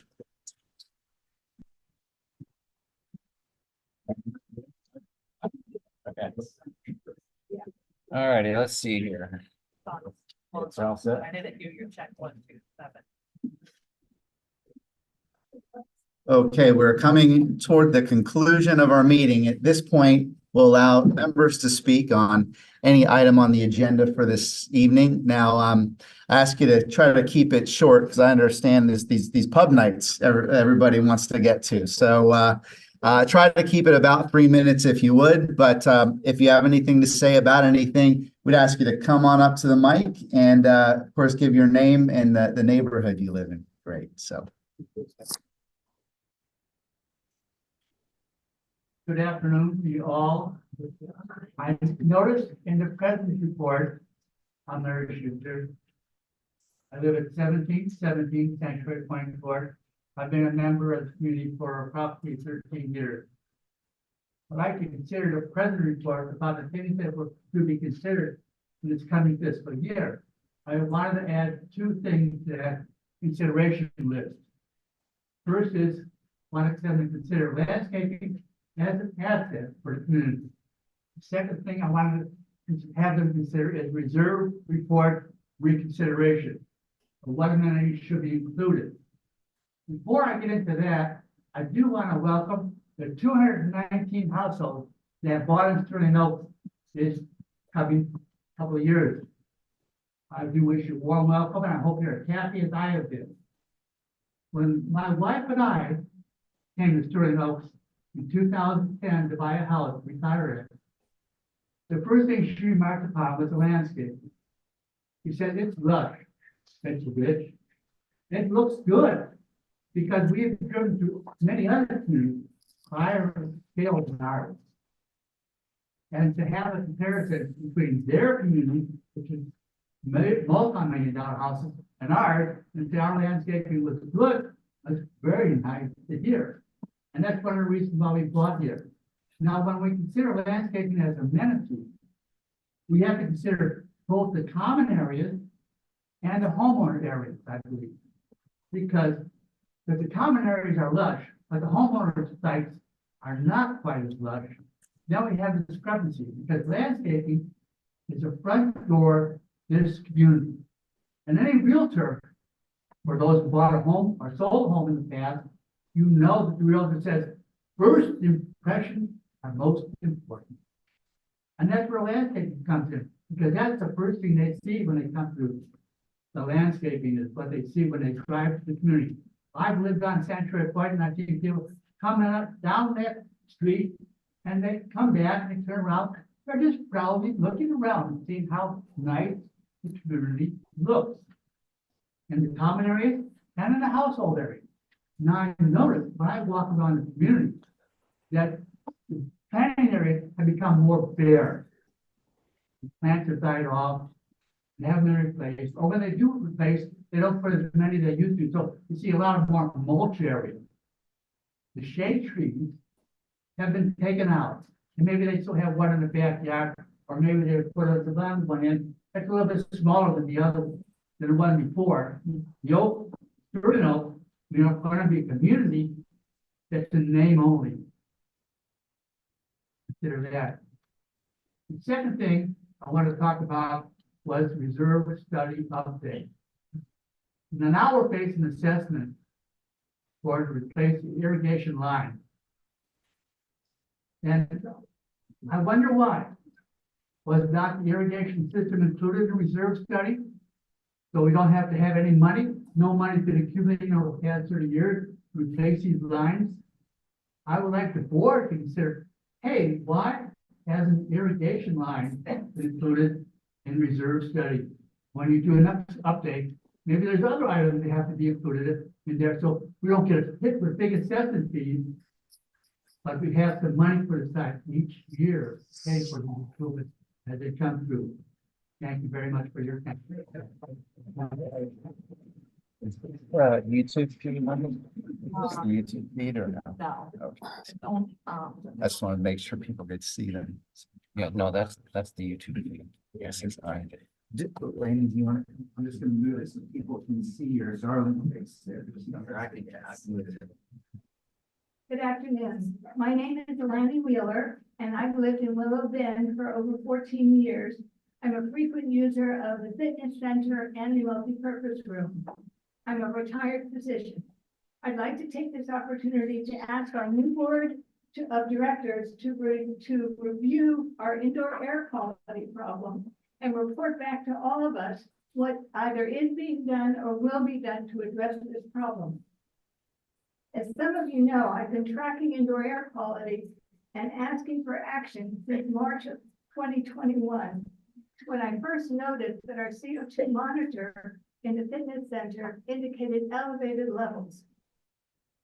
CO2 level is a proxy measure for indoor air quality and adequate ventilation. We've had complaints about our poor indoor air quality in the fitness center for many, many years. Good ventilation is critical for anyone with respiratory issues and for preventing viral spread.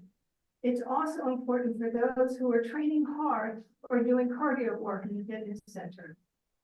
Last December, the problem was compounded by frequent air conditioning system failures. Mark reported to me that our vendor was waiting for a part and taught me how to reset the system because it was off so many days. He also added 2 more CO2 monitors, another one in the fitness center and one in the multipurpose room. I continue to monitor and report the levels of CO2. It's been elevated in the fitness center on most days when I'm in the fitness center.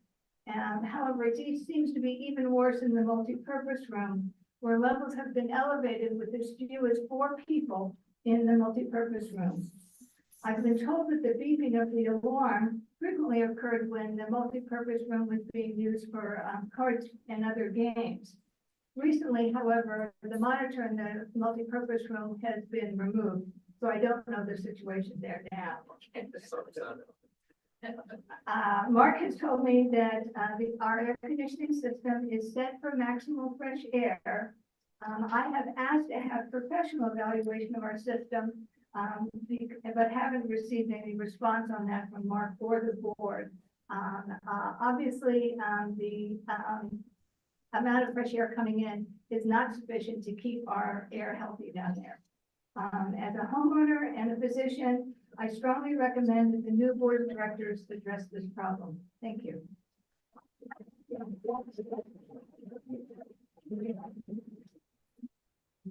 Is there anyone else? Yes, sir. Come on up.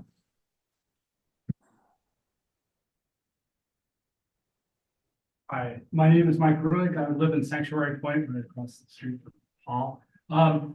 Two very quick questions. I'll make this very brief.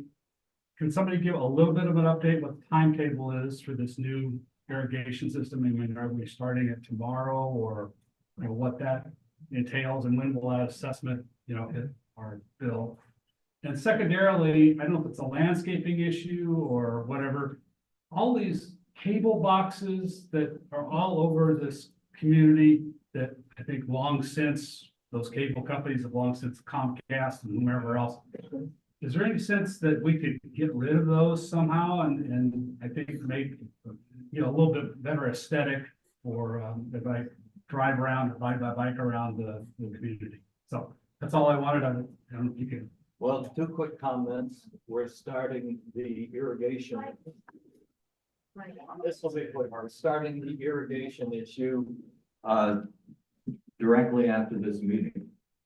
We're going to put our heads together and figure out what the next steps are. In terms of the communication and the old technology, I don't know the answer to that.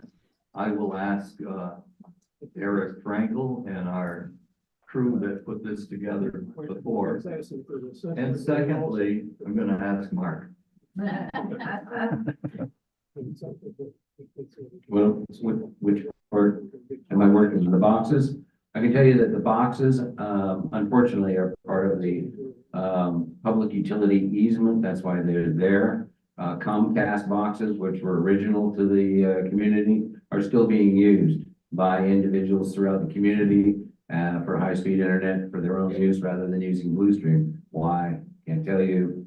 We just know that they are. And so, and in fact, they're being used in every condominium, a coach home. They're being used in all the neighborhoods as well. So Comcast is still in situ. As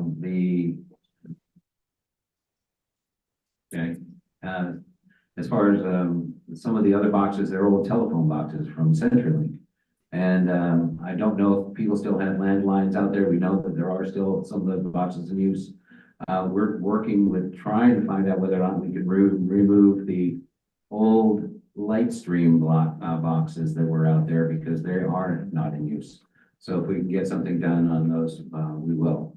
Secondly, on the assessment, as Paul said, we're going to start working on that. I've contacted Steve Hall, who was the gentleman who stood up here. He was from Stallman, England, that had been awarded the contract for the lowest bid.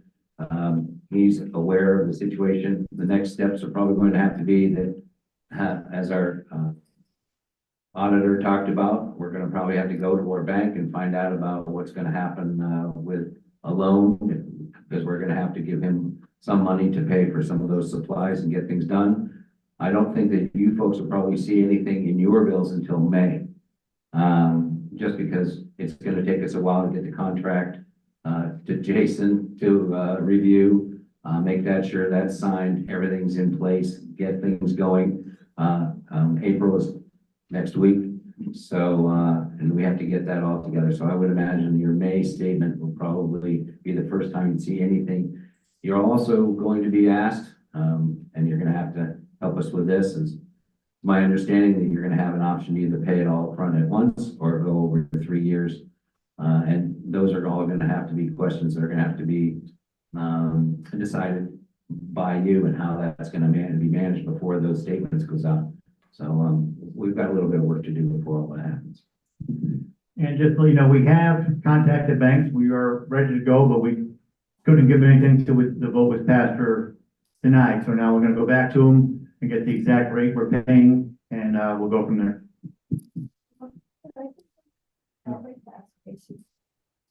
Okay. I guess I'll repeat your question. Go ahead. it a pending lien or is it a lien on a property? Or, once it's been passed today? So Lindy's question is there a pending lien or a current lien for the current special assessment or the special assessment you just passed? You know, or is that something that only happens maybe later if payment's not made? Is it a pending lien? Or is it a, lien? Certainly. A executed lien? So, Because we know the numbers. yeah, so a lien is a sort of legal vehicle that secures payment of an obligation. So the Declaration of Covenants for Sterling Oaks states that there is a lien in favor of the association upon each property for the payment of regular assessments, special assessments, etc. So there is a sort of continuing lien from my legal perspective, if you will. But what I think most people understand is the claim of lien that's filed in the event that an assessment is not timely paid. So currently, nobody has a claim of lien on their property, so that if you're buying or selling, there's nothing there that a title insurance company or a prospective purchaser will say, oh, wait a minute, I don't want to buy into that. You owe some money to someone. So there is currently a lien, if you will, on all the properties in Sterling Oaks in favor of the association. But there will be no claim of lien ever recorded unless and until, one, payment is delinquent, and two, notices have been mailed to you, giving you advance warning that a claim of lien is about to be filed. Does that answer your question, or do you have any follow-ups? A little follow-up. Sure. If you're in the middle of selling your property right now, you have an executed contract. The closing is in April. There was no lien pending prior to this close. So Lindy's question is, if the assessment was just passed or approved by the members, maybe who is responsible for it, the buyer or the seller? And I'll let you know that actually depends on what the real estate contract says, but there are provisions that say, you know, when the assessment passes depends on, or sorry, it's the date the assessment passes determines who's responsible for it. So the contract may say that the seller is responsible for all assessments that pass, you know, up to a certain date, the date of sale, or it might say that the buyer is responsible for it, you know, on the date the contract is sold. But I think right now you don't know the amount of the assessment. Okay, so you know the amount of the assessment when it's due. So I think this is your operative date. This is now the date that you go back and look at your real estate contract and say, okay, it passed on March, what's the date today? 21st. So obviously it hasn't closed. Is that a seller responsibility or a buyer responsibility? So again, it'll depend on the individual contract. Okay, are there any other members that wish to speak about anything on the agenda? No. Okay. With that, then we will announce the next annual meeting of the members, March 20th, 2025. Put it on your calendars. And I believe with that, I can take a motion to adjourn from anyone. Okay, a motion and a second. All in favor, say aye. Anyone opposed? Excellent. All right. Thank you all very much. In just about 5 to 10 minutes, there will be an organizational meeting of the board of directors for anybody who's interested.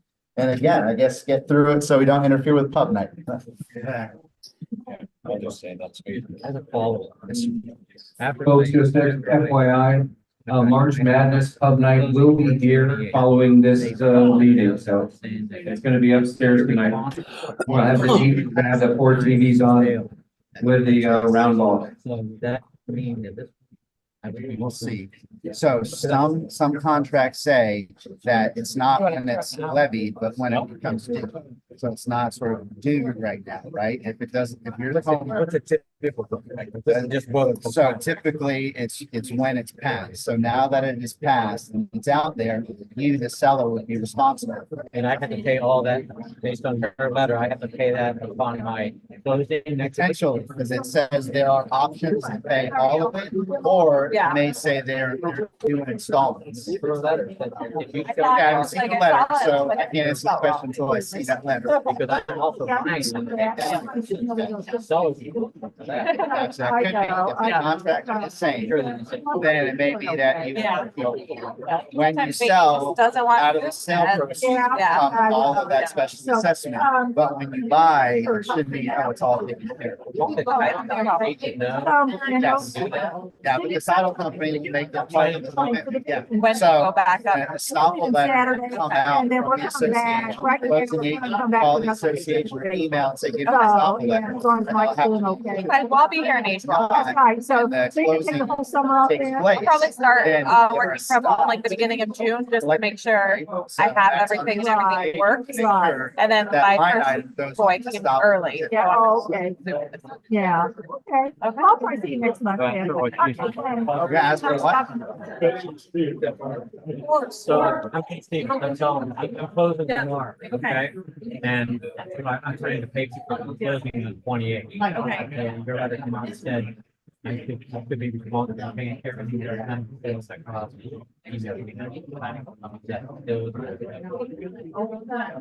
I don't know. Careful, careful. I didn't send an email. Sure, yes. You're gonna stop. Have you done it? I'm sure I have. Signing papers for, property. Well, we've been doing it a long time, so They're we're kind of getting it. closing it. It was just emailing me and they're gonna collect that assessment. But it's gonna be on your HUD statement, so they must. Responsible. So this truth is, the sounds for your game. You'll have to ask your closing agent responsible, but they were emailing me as I was saying. Therefore, I'll say them like it's out. You need to look at your contract to see who's. It varies by. Depends on contract, but it's said they're probably, it's the same contract. Right, so it's probably that you'll end up paying this assessment on the house you're selling, but when you buy the new one, it's likely that it will then pay for on the seller's price. Likely, look, that's what your realtor and closing agent will go. Well, Lydia works for my realtor. Case of them.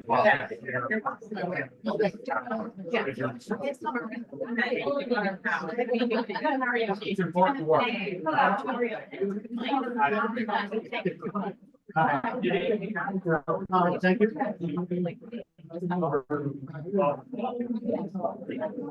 you. Election part. Yeah, because there's gonna be. Okay.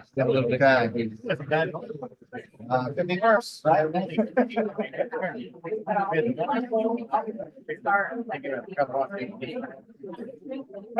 I think I remember that from 2 years ago or something.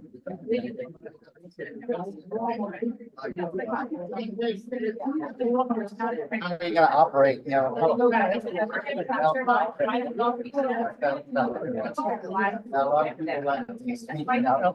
yeah, exactly. And then later, if there's not a really playing like no offense, we're playing.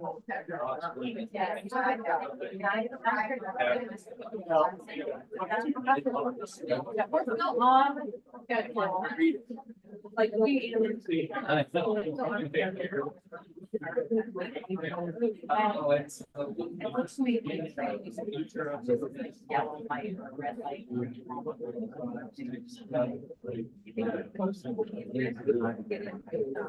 so we have. We're making well. Yeah, because a long.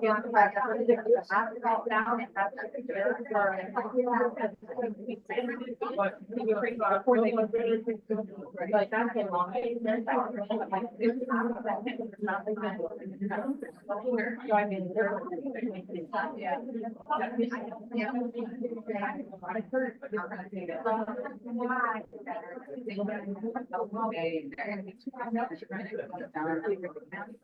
I love her. I'm the only one that's working on the project.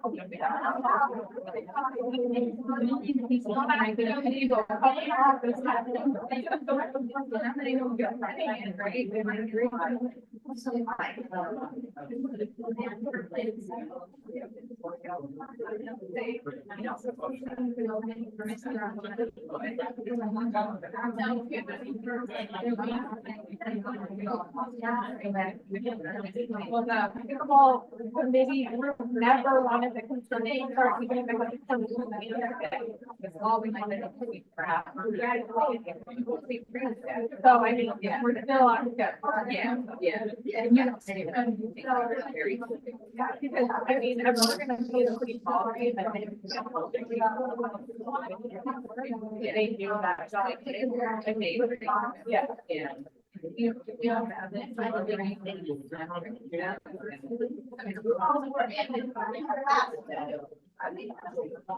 But I will, from a distance, I am gonna have but from a distance, I'll be working the whole time.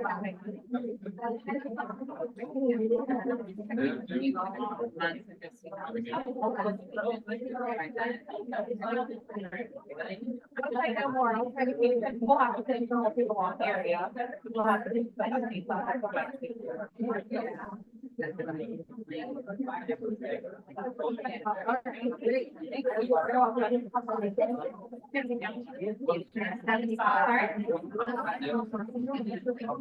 It was 20 people, from 203 to 183. Voted against it. Oh, I have to look at this.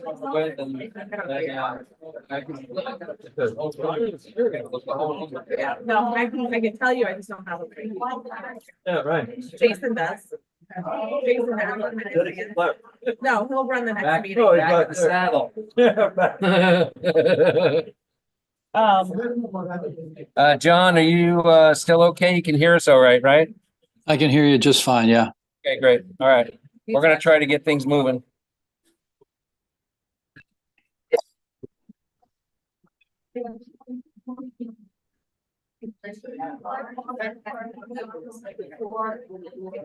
So in the interest of moving this March Madness along, we're gonna try to reconvene the board.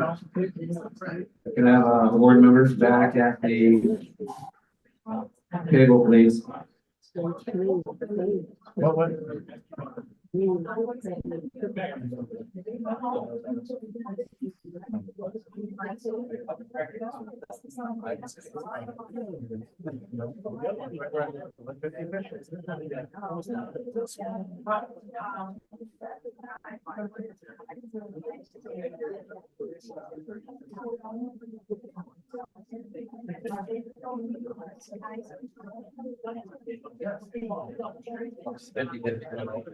Alright, let's see if we get this work. You're gonna do the rest of the second.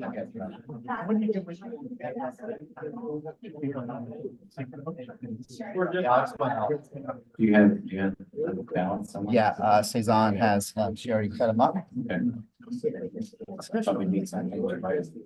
Oh, we, Maybe, let me go find, I'm gonna stick my head now. yeah, there's a couple right there that Laura's got. Laura has it.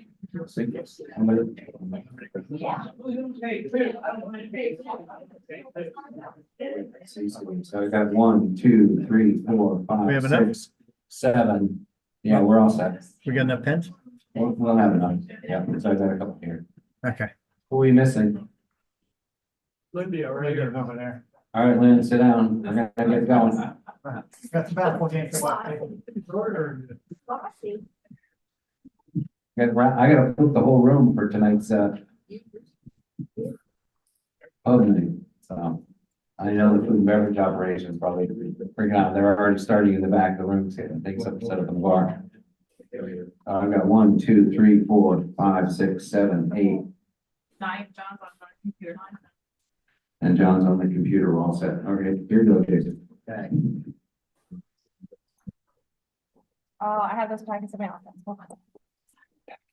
No, Rhonda told them. I knew I put them somewhere. This dissertation here. Yeah.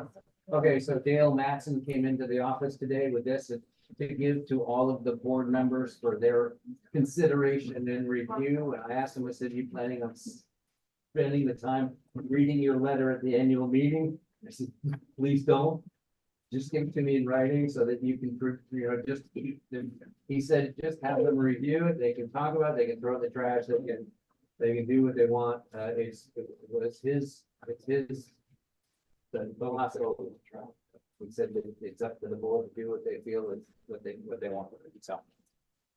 All right, here we go. Okay, everyone, we're gonna move right into the election of officers, and let me explain how that's going to work. We will first take nominations for the office of president. We will close nominations. We will have a vote if necessary. That will be by secret ballot. Cezanne has little pieces of paper. You'll write your candidate on it, fold it, you'll give it back to Cezanne and us. We'll do the count and we'll announce the winner. We then move on to vice president, do the same thing. Secretary, treasurer. I don't believe we have any sort of assistant treasurer or secretary. So it'll be those 4 offices. My point is nobody's elected in the slate. We vote each office individually. So are there any questions before we get into this? You ask for nominations before if it's unanimous. I'll say there's no need for ballot. Yeah, so Mark's point is if there is a nomination from the floor, there's not more than 1 nomination, obviously we'll not hold an election and make you write that name down. So that will be the end of that selection process. So with that being the case and no questions, do I have a nomination for the office of president? Yes, John. Mr. Goodrow. All right, Mr. Goodrow, if elected, will you serve? Okay. Yes. We got a couple of seconds. Okay, excellent. Now, it doesn't have to be seconded, but we do appreciate your support. Yeah, so you can nominate yourself if you wanted to, and you'd be included in the election. So are there any other nominations for the office of president? Okay, with that, my condolences, congratulations, Mr. Goodrow. So you'll be president. Moving on to the office of vice president. Are there any nominations for the office of vice president? Yes, John. Steve Merrill. Okay, Steve, if elected, will you serve? Okay. Yes, Lindy. I'd like to. Okay, Rick, if elected, would you serve? Okay. Any other nominations? No. Okay. Steve or Rick, go ahead and write first and or last name. Fold it over and Cezanne will pick up your secret ballot. Mr. Coyle's texting. Okay.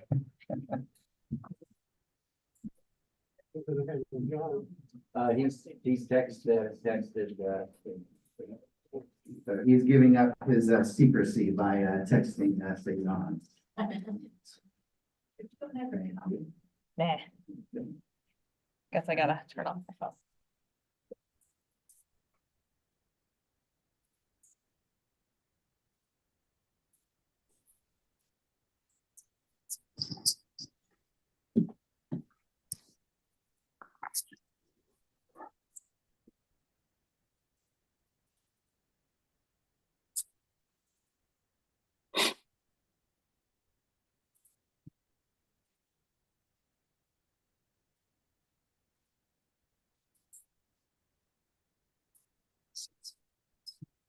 Nine.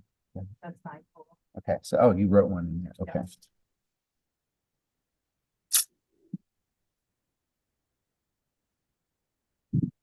Gentlemen, thank you both for volunteering, but Steve, you'll be the vice president, so congratulations, sir. So, with that, do I have any nominations for the office of secretary? Yes, sir. Okay, Lucy, welcome. If elected, will you serve? Okay, any other nominations? Yes, Paul. All right, Lindy, if elected, will you serve?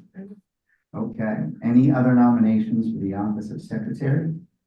No, okay, same thing, go ahead, write a first and or last name, fold the piece of paper, and you can return it to Cezanne and I.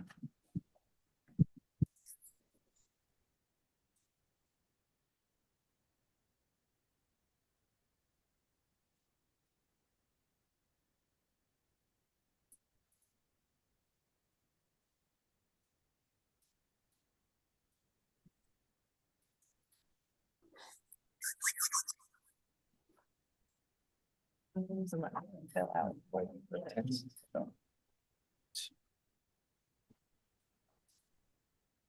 6, 7, 8, 9, okay.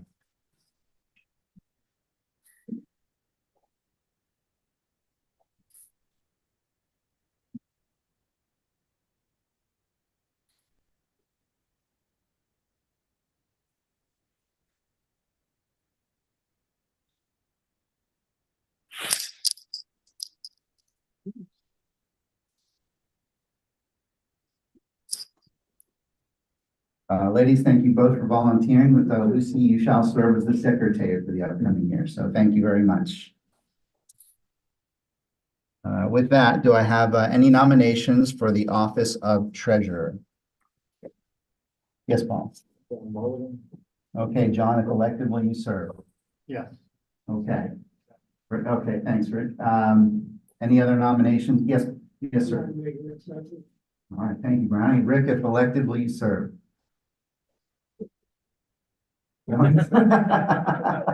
Understand. All right. Thank you, though. Any other nominations for the office of treasurer? All right, well, that, John, congratulations, sir. Okay, that concludes our election of directors, and with that, I'll turn it over to Paul to run the rest of the meetings. Thank you, Jason. Microphone. Thanks, Jason. Thank you all. Thank you again. Do you want the microphone, Mr. Goodrow? I don't think I need it. Okay, thank you. Do we have any members speaking? Anyone sign up? Did anybody want to speak? I didn't fill out a form. Okay, we're down to item number 5. That's good because the pup night comes up. Fine item. Secretary's report. Do we have a report? Need the approval. We need to approve the minutes from February 22nd. Can we have a- Okay, do we have a second? Okay. I'm sorry, who seconded? Okay. Okay. Pick somebody. Thank you. Okay, all in favor of the motion, signify by waiting and pass it unanimously. Managers report, Mark. I really don't have any report, but I would like to mention a couple of things. I talked to Eric. We wrote Lightstream and Summit to ask if we could, they would abandon their boxes. If we could get rid of them. We did not hear back. So what we can do is we can write another letter to Summit / Lightstream for their equipment and say, because we haven't heard anything, we take it that you don't care if it's abandoned, and then we can take those down, because nobody utilizes that service whatsoever. So maybe we get someone on that.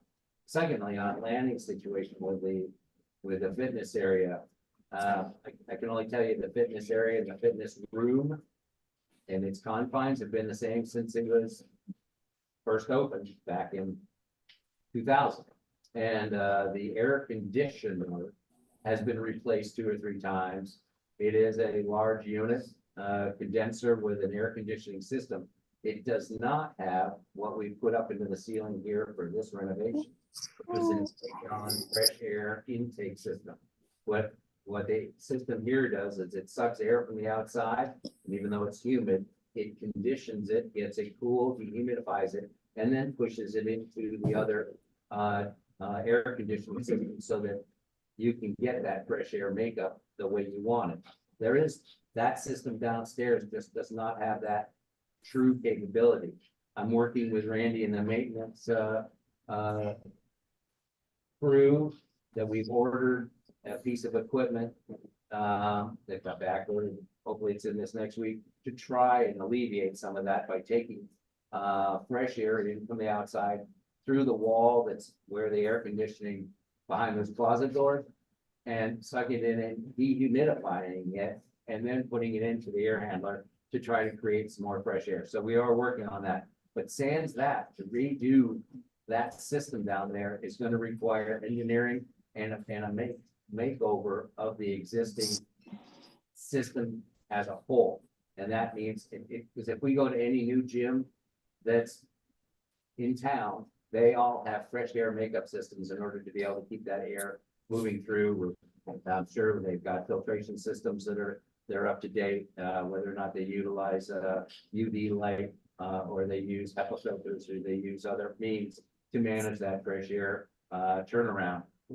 That 20-some-odd-year-old system just doesn't have that. And with the advent of more people utilizing the fitness space, something probably needs to be done to take care of the system. Well, let's get this on the agenda.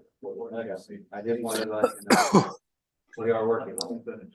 Let's get it on the agenda, and I think we have to talk about where we're going with the fitness center. We know we've got a lot of concern with a group here, and maybe we set up a project team to discuss the fitness center. But let me remind the board, we spent a lot of money last year around the pool.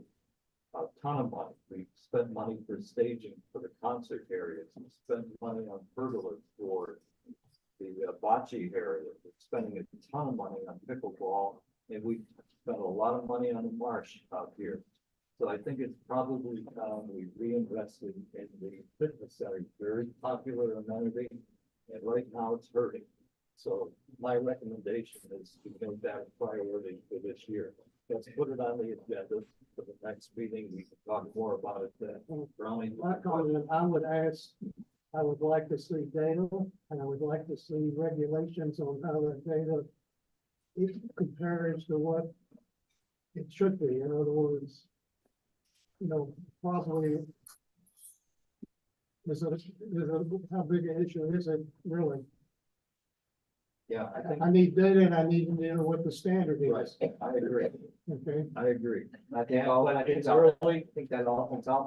plays into that. Something just needs to be looked at, and that's what I think he's saying. Yeah, but It's early. We're talking about it expanding that possibly. So before we change the air system, we better know how much air we're moving and how much cubics.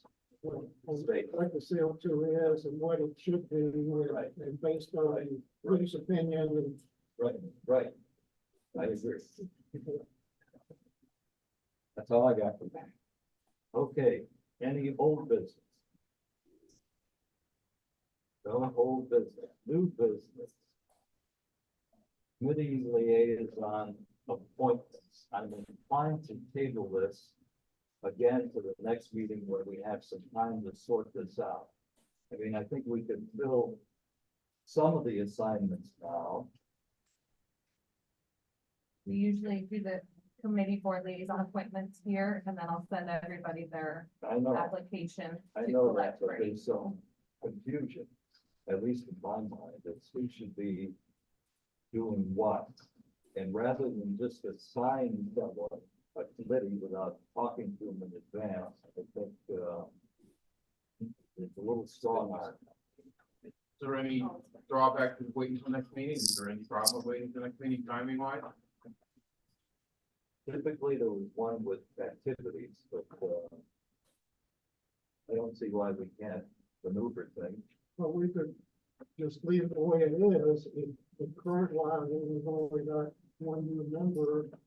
You do need to appoint a compliance committee before. He had landscaping, At the so next other meeting. than landscaping, you could just leave it the way it is for a month.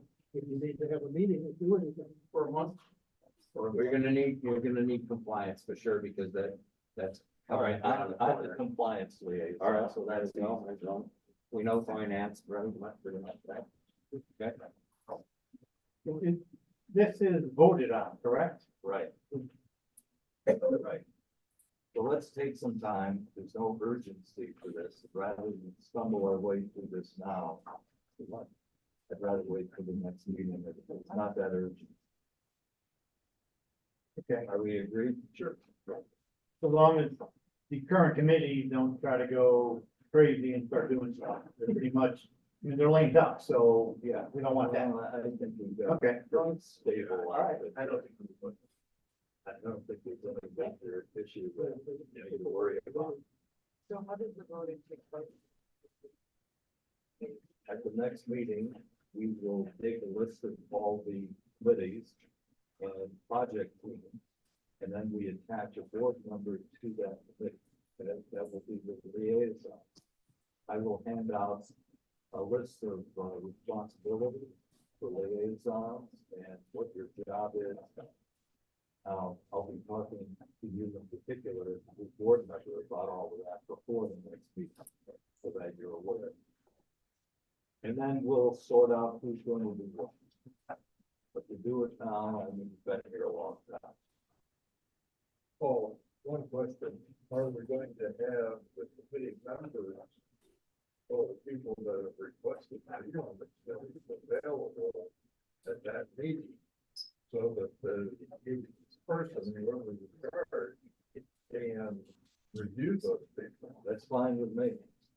Wait, with the committee, the applicants don't need to be present. Yeah, we review those. Once you guys select who the board liaison is, I have all the applicants are ready to go. I just need to know who to send an email to. As the board liaison, you then read the applicants and select who you want on the committee. Okay.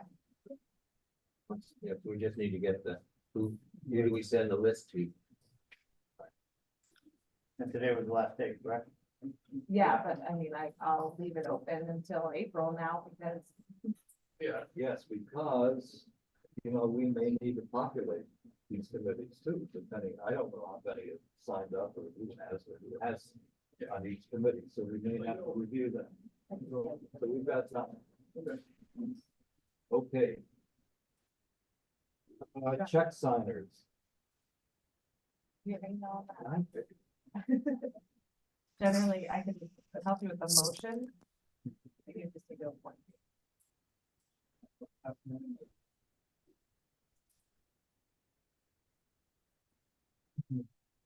Meeting presentation, right? Should probably just a check my.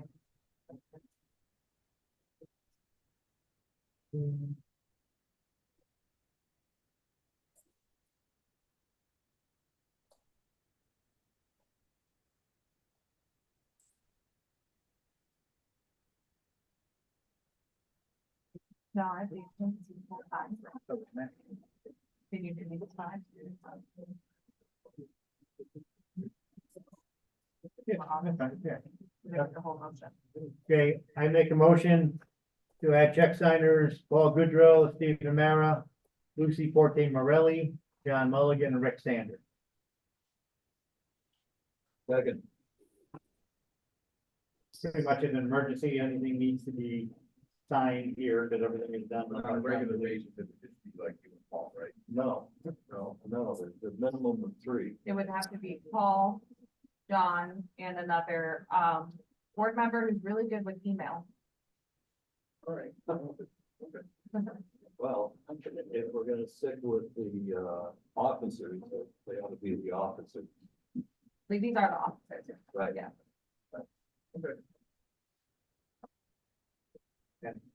Okay, we have a second, all in favor? Right. Motion passes unanimously. Do we have check sign? These will go into effect once, so you two are aware, these will go into effect once it's completed with the bank. So you'll still see chat on the email, as a check signer Is until, he bona fide? absolutely, legally, he is a check signer. Okay. You'll still see him on there. Okay. Just as a little tip, this will come out weekly. And you review all the bills for the course of the month, from this point to the last time you sign. And then you verify that you're in agreement and that they're acceptable. If you have questions, raise your question. And it's easy just to look at these documents and say, yeah, sure, I approve. But the purpose of the check signers is to have some objectivity here, make sure we're in, you know, about it, that we're in good step. You'll get a list of 10 checks, okay, you've been, and behind that, each check is the invoice. And then it was approved by, well, electronically approved by that, so I won't throw you to the wolves. I'll help whoever is gonna be that way. I look at it. We already have a lease on. We'll work together. The three of you, I'll get with the three of you. But here's a tip. You'll see a bill, $4,000, you say, what is this for? And you see the vendor, and you may or may not know the vendor. Your immediate reaction is to call and say, on, and she's busy. And then you're stuck with, I can't believe this going on. But down below, typically you have the actual invoice. What it's for plates, for whatever table, I mean. We'll show you to the wolves. You'll get everything I see. And there's a whole series of things that have to happen before you guys get sick. I'll just over you off. Hey. Where's Chad? Where's Chad? Okay, Wildcat Cove, Villa painting contract, we have 2 bids. We're recommending the, lowest bid. You want to check that in your packet? You have questions? Let's have a motion first. All right, I'll make a motion. Okay, we have a motion to accept the. We need a second first, then you can ask a question. I'll second. Rick has a second, okay, now discussion. Or what they're offering for the service of executives. Yeah. They've done it. Yeah, it's usually in between these two vendors. Use Time Brothers, Yeah. use Stratford also. Absolutely. It's whoever's the cheapest of the two is who we go with. I was flat. Heinz been, the runner for a couple of years. I'm just curious with inflation, this ends up being about 3,500 a house. How does that compare with the last? Do you remember? I don't know off the top of my head. I mean, I hear that 23, I'm just wondering, is this higher than? It's not much Then, different. in my recollection, it's not high, or not much high. It's probably around what we've paid. The Hein brothers likes us, so they can. I'm surprised it's not more than this. It could be. Okay, any other questions on this issue? If not, we'll call for the vote. All in favor, please signify by raising your hand. Motion passes unanimously. Okay, date of the next board meeting. How would you decide, how's it work out on what color these are painted?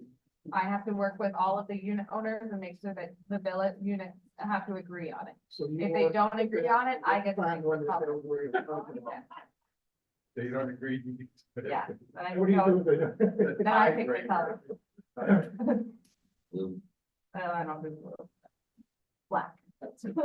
Okay, Board of Directors certification is March 26th. Lucy, that's for you in particular. And anyone else, I would really encourage any of you to attend this. Especially if you were elected 3 years ago, it's been a while. The only one to go. I mean, it's not worth Jason's time coming here. I thought you were gonna have the whole board do this year. How many of you would attend and I will serve lunch after it's over? How many people would be here for that? You're gonna serve lunch or buy lunch? No, I will buy lunch. Well, I made comment before that the professional headshots were gonna start at 9:32, which is like everybody to get an updated one if you haven't in the last year or so, because we're gonna use it for the brochure As and your, then the certification. you, the high school pictures. Yeah, I would agree. Years ago. Yeah. Nice. You have one. All right, are we on board with this? How long will it last? Generally like 2 hours, unless you guys ask Jason a lot of questions. It'll go quicker than 2 hours. Okay, Brownie has a question. First of all, I would encourage everybody to go, particularly with the wall trees last year. Then following that, it turns out that my grandson is getting married on the 27th, and I'll be leaving on the 22nd, so I will not be there. Could you do Zoom? So, Could you do Zoom? no, I will actually be in the car driving that day. Okay. Okay. And I'm not gonna Zoom at the meeting. Yeah, it'll be here. But I've been to a couple and I'm familiar with the wall chains, but in general, I think it'd be good. I mean, I would go if I were here. Okay, I wish it would. This will be good not only for the certification, but we'll have Jason here, which is a rarity for board members to interact with the lawyer. So that'll be a good opportunity. The 20th 26th. That's of a of March. Tuesday.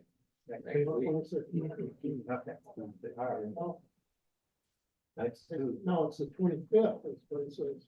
No, it's April 25th. The board certification is next week. Oh, I'm sorry. I will be here for the certification. I will make it. I was reading the April. Okay. We're on. I won't be here for the board meeting. Sorry. Okay. Well, I have one comment to make first. You jumped the gun. We'll probably call an executive meeting of the officers prior to this next board meeting, just to get our bearings. And we'll set up the agenda for the April 25th board. Okay. When that meeting will be, I don't know. We'll pull everyone, come up with a date. That April 25th meeting? It's Like you have to, executive meeting for that. you have to leave the April 25th meeting on April 25th due to the. Yeah. Here. Yeah, Okay. no problem with that. Okay? Can I call into that? So I can Do it. Yeah, you can do it. Yeah. probably got back to that. Sure. Sure, but we'll meet. Okay, now John. I make a motion to adjourn. Second, all in favor, motion passes. I vote no, I want to stay. I vote You can no, I stay. wanna stay along. You can stay and have a beer. I make a motion to stay. All